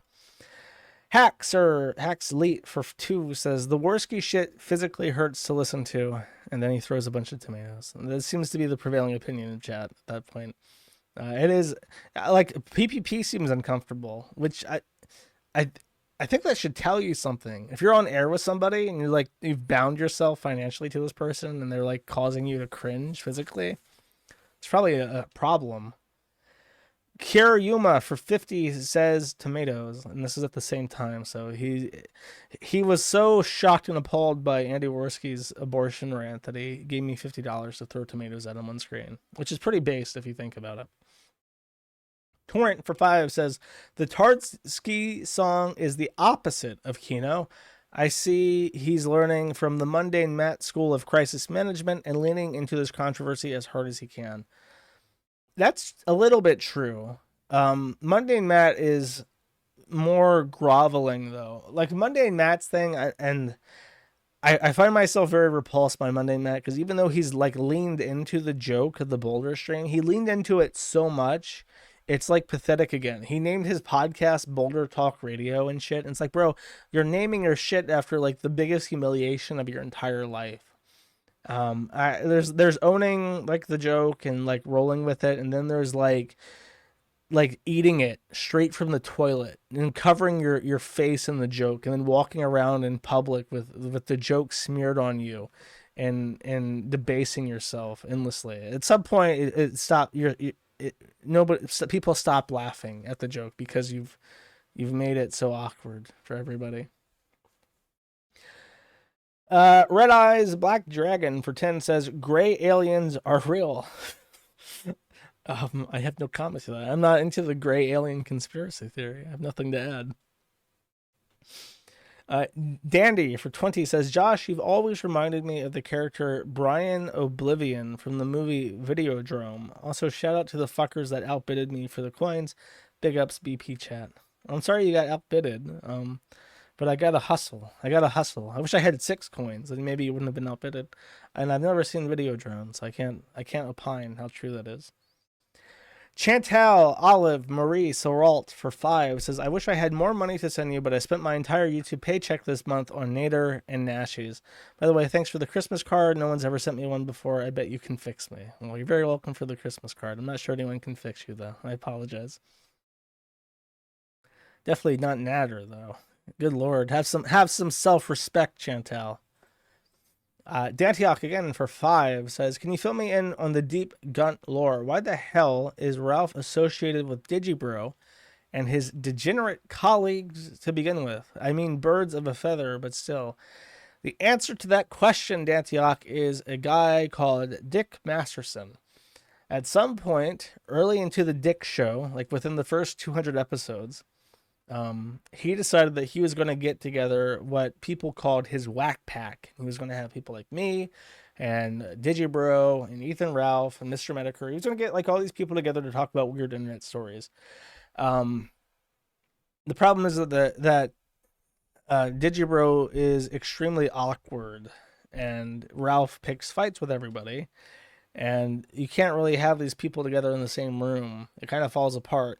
So literally, Ralph met Digibro's ex, May, through Dick Masterson, and more specifically through Riley, I think, who was Dick's producer at the time. However, I don't think Riley's associated with the Dick Show anymore because of literally everybody ever hates Riley. There is not a single good thing you can say about Riley, and Riley's little pee-pee gets hard when you talk shit about him because he's literally shorter than Ralph. He's like an inch shorter than Ralph. He's just like a Ralph, but not as confident. He's a Ralph that gets off on being humiliated, as opposed to a Ralph that becomes angry when he gets humiliated. Who is Riley? I just explained. Dainty Inferno for $100 with where was the depends on the race option on the abortion poll. It's always there in our hearts. It's always there in the heart of hearts. We all know. We all think it. It's like when you see a woman who's too close with her dog. You don't even have to say it. You just know. Ghost Politics for 5 says, "Oh no, oh god, it happened again. I soiled my wheelchair. Engineer, come here and clean it up."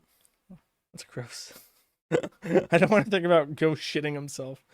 You know what? I was gonna help Ghost set up the Fediverse, and then and someone even said, "Josh, can you help Ghost set up the Fediverse?" And I said, "Sure." Ghost emailed me. I offered to set him up. I said, "But I'm gonna charge money for it." And then he said, "Okay, that's no problem." Never heard from him again. Which is the story of my fucking life when it comes to me trying to make an honest dollar, as opposed to I make more money just shekel dancing as opposed to actually trying to set up services for people. Anonymous for 10 says, "How long until the Gunt board surpasses the DSP board? Do you think Ralph will die before it happens? Has it not already?" Oh no! Wow, I didn't realize that board is so isolated. The DSP board, it's like so isolated from the rest of the site. They really hate that guy. It's always unpleasant when I go there because they're one of those people who are just like, they have no lines to cross when it comes to DSP. It's like, you should probably have some lines. You should have some limits to what you're willing to do to fuck with a retard. By the way, brief DSP update. They wanted this featured, but nobody would care except for DSP people. If you don't know, DSP is what they would call a whale in the online mobile game world. He is like hopelessly addicted to some WWE bullshit game, and he spends tens of thousands of dollars on this bullshit fucking app. Money which he doesn't have because he's in bankruptcy. And they caught him. He showed his phone screen on accident in his chair. Like, he put his phone in his chair and you could see the screen. You could see the fucking WWE game. So he claims, when he begs for money, that he's done playing this stupid fucking game. And the reality is that he definitely fucking still does, which is just crazy. Because it literally bankrupted him. Evan Ralph for 5 says, "Pantsu tried pulling the same thing with the special needs kidnapper. Her and Ralph tried to get sent to my prison. They got caught having sex in the car and claimed kidnapping to cover her ass.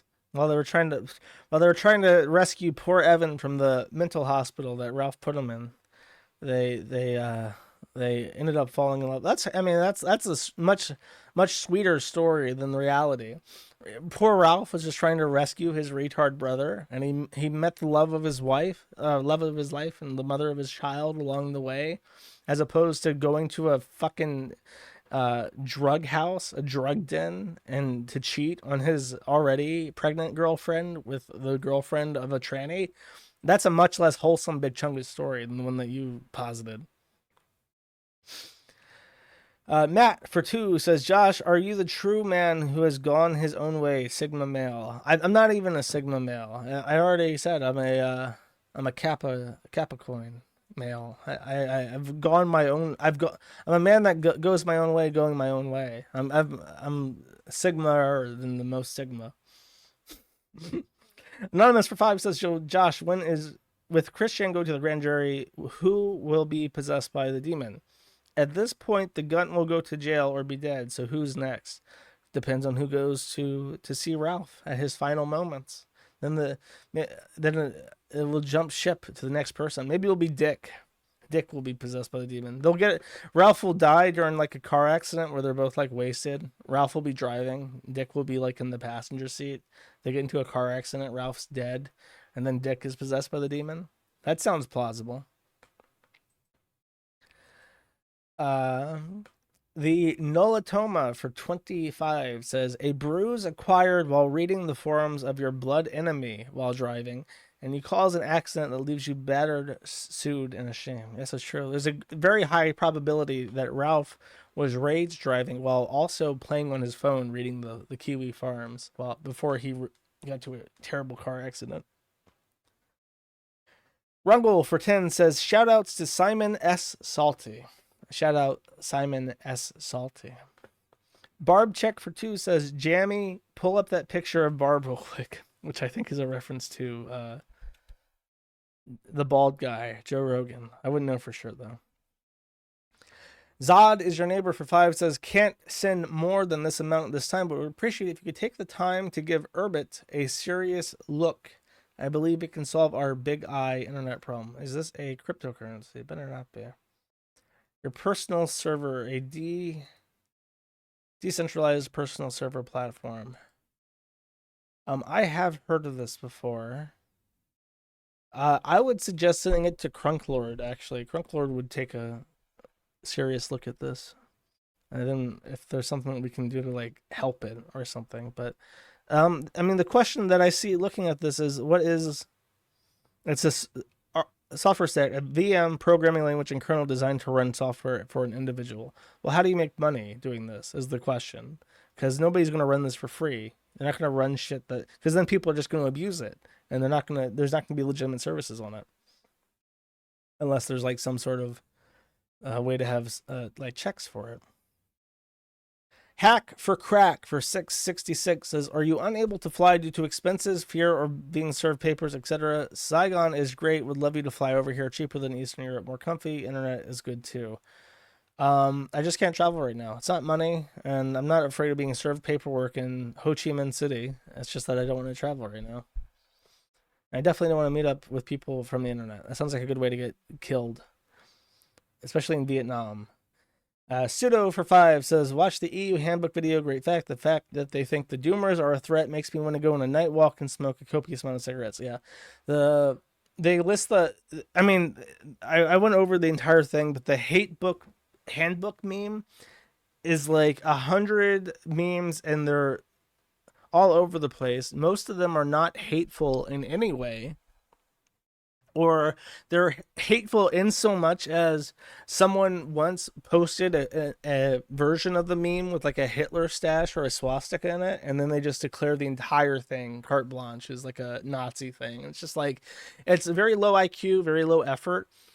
And I just think it's a cash grab because it's coming from a company that makes machine learning. And I think they're just trying to get money from the European Union Commission to be like, oh, you need machine learning filtering for hate content on the internet. You should, give us money. Give us $1 billion. We'll filter Facebook autonomously with machine learning. We can read between the lines and know if something is really hateful or not.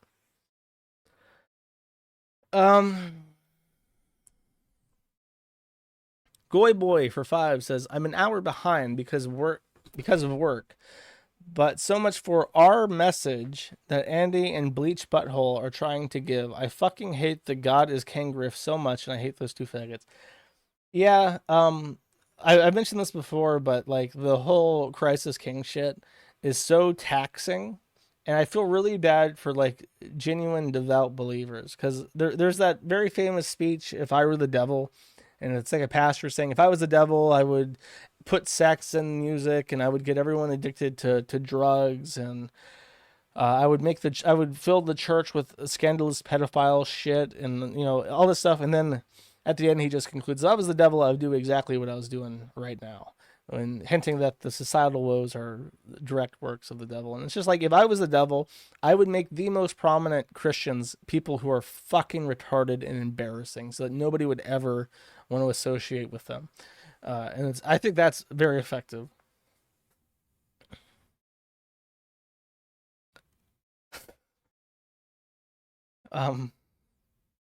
Lucius Septimus Severus for 20 says, if you want an interesting story of silver currency, the Roman denarius and Antonianus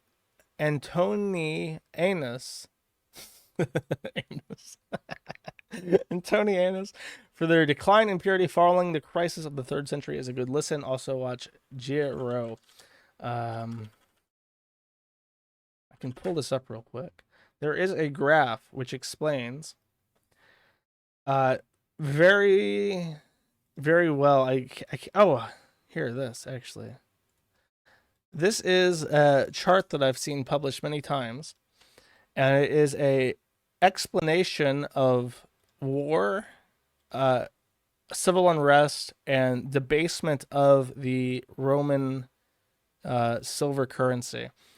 Every time, like, you can see that the value of silver per coin really collapsed over time, and as it was being debased, more and more like Roman emperors were executed and shit. And it's sort of like a causality association between debasement of currency and political turmoil.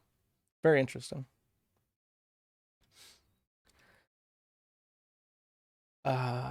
Baked Alaska is an NPC for $1. Says, the first time I heard of people lacking an internal monologue, I thought of Baked. I can't hate him because I genuinely can't conceptualize him as having a conscious thought. Unironically dumber than Rand. Whoa, buddy. Whoa, buddy. Let's not fling that kind of caliber of insult, okay? There are very few people I would say are less cognitive than Rand. He's fucking down there, man. Anti-Kino for 10 says, LOL, Ralph's new co-host X, DJ Axel mod, grossly offensive, was caught on live stream defending child pornography enjoyers. Why does everyone this dude associates with turn out to be some degen freak? I don't know anything about that, so I can't comment, but I mean, who the fuck would associate with Ralph besides, like, people just trying, like completely principleless degenerates trying to bootstrap their own grift. That's all it is. Fuck you, Josh, for 20 says, put effort into it this time. B2 gugum, B googie gugu, flea googie, googa, flea googa, goobaba. I feel like a fucking retard trying to do this. B googa, B googa, B fligu, gigu, fligu, ma me sufe. If I see this clipped out and one of those fucking you laugh you lose threads on WorkSafe GIF, I'm gonna. I just don't want to. Okay, I just don't want to see it. Remember, I'm saying that specifically so that if you do clip that out and post it, people will not enjoy it because I broke the fourth wall and I'm ruining for you preemptively. Member for 10 says, hey Josh, what do you think of Osigeno?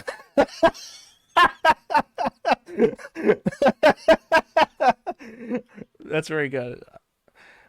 Yeah, every time his Oshinjis really are just the best. I completely agree. My favorite anime by far. Mech Warrior for 5 says, money, take it, continue to make me laugh, bro. Thank you very much, Mech Warrior. And finally, Anonymous for 5 says, I support the Gumroad, but I don't know how to access new commentary videos because I'm a retard. Where can I find it? Keep up the great content. Go to the product, and then you should be able to find videos or something, and make sure that you're doing $5 a month. I think that's the minimum. You shouldn't be able to subscribe for less than $5 a month. Yeah. Okay. There you go, chat. I'm all done. I'm done with the grift. I can rest my vocal cords and call it a day. Day of hard work, like many of you at work.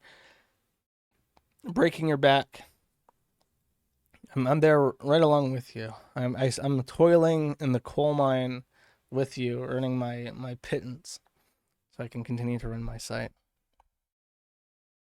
163% is nice. Yes, it is very nice. It's very nice. I hope it lasts for as long as it can. Apparently, PPP lost his donation alerts. I don't know what the fuck the story is with that. But Allahu Akbar. I know what. Oh, Inshallah. Inshallah is what they say. But Inshallah, God willing, Inshallah, I will keep my donation alerts for many more moons to come. Because that shit's expensive. Chat. 3-hour stream. Nah, not today. Not today. I can't inflate it anymore. All right. Well, guys, thank you for sticking through the super chat segment. Thank you for watching. Thank you to everyone who is on the Gumroad.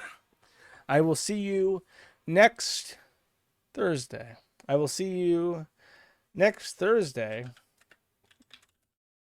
Because I will be busy Friday, and I cannot stream on Friday. And instead of not streaming, I will stream a day before. I think that's fair. Isn't it? I'm trying to find this GIF, but it's not cooperating. Okay, I think that worked. I think that got it. Okay, I'll see you Thursday. Thursday. I will put a community post up to notify people that it will be on Thursday. I will make sure everyone knows that it's on Thursday, and I might put out a stupid video on Friday to make fun of the people who didn't get the memo from the day before. Okay, see you guys later. Bye bye. My mama always said I would regret it if I ever got a tattoo. She said I'd never get a job like I ever wanted one with that attitude. My dad said I had to learn to drive a stack shift, but every van I ever had was an automatic. My friends said someday I would make it big, but I'm still living in the basement. I'm just as broke as the day I was born, but I still make it work just like everybody else does. It's all just a cruel joke, and everybody knows there's no way out. Who's laughing now?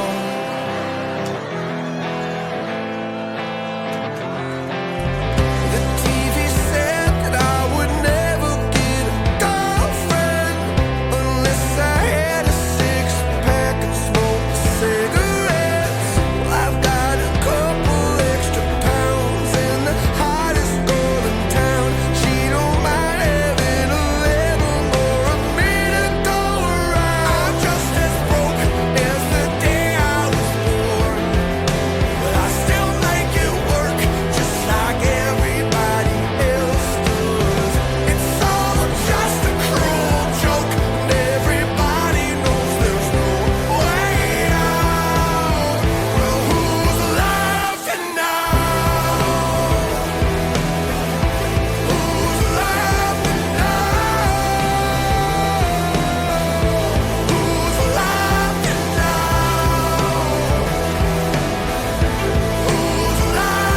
now?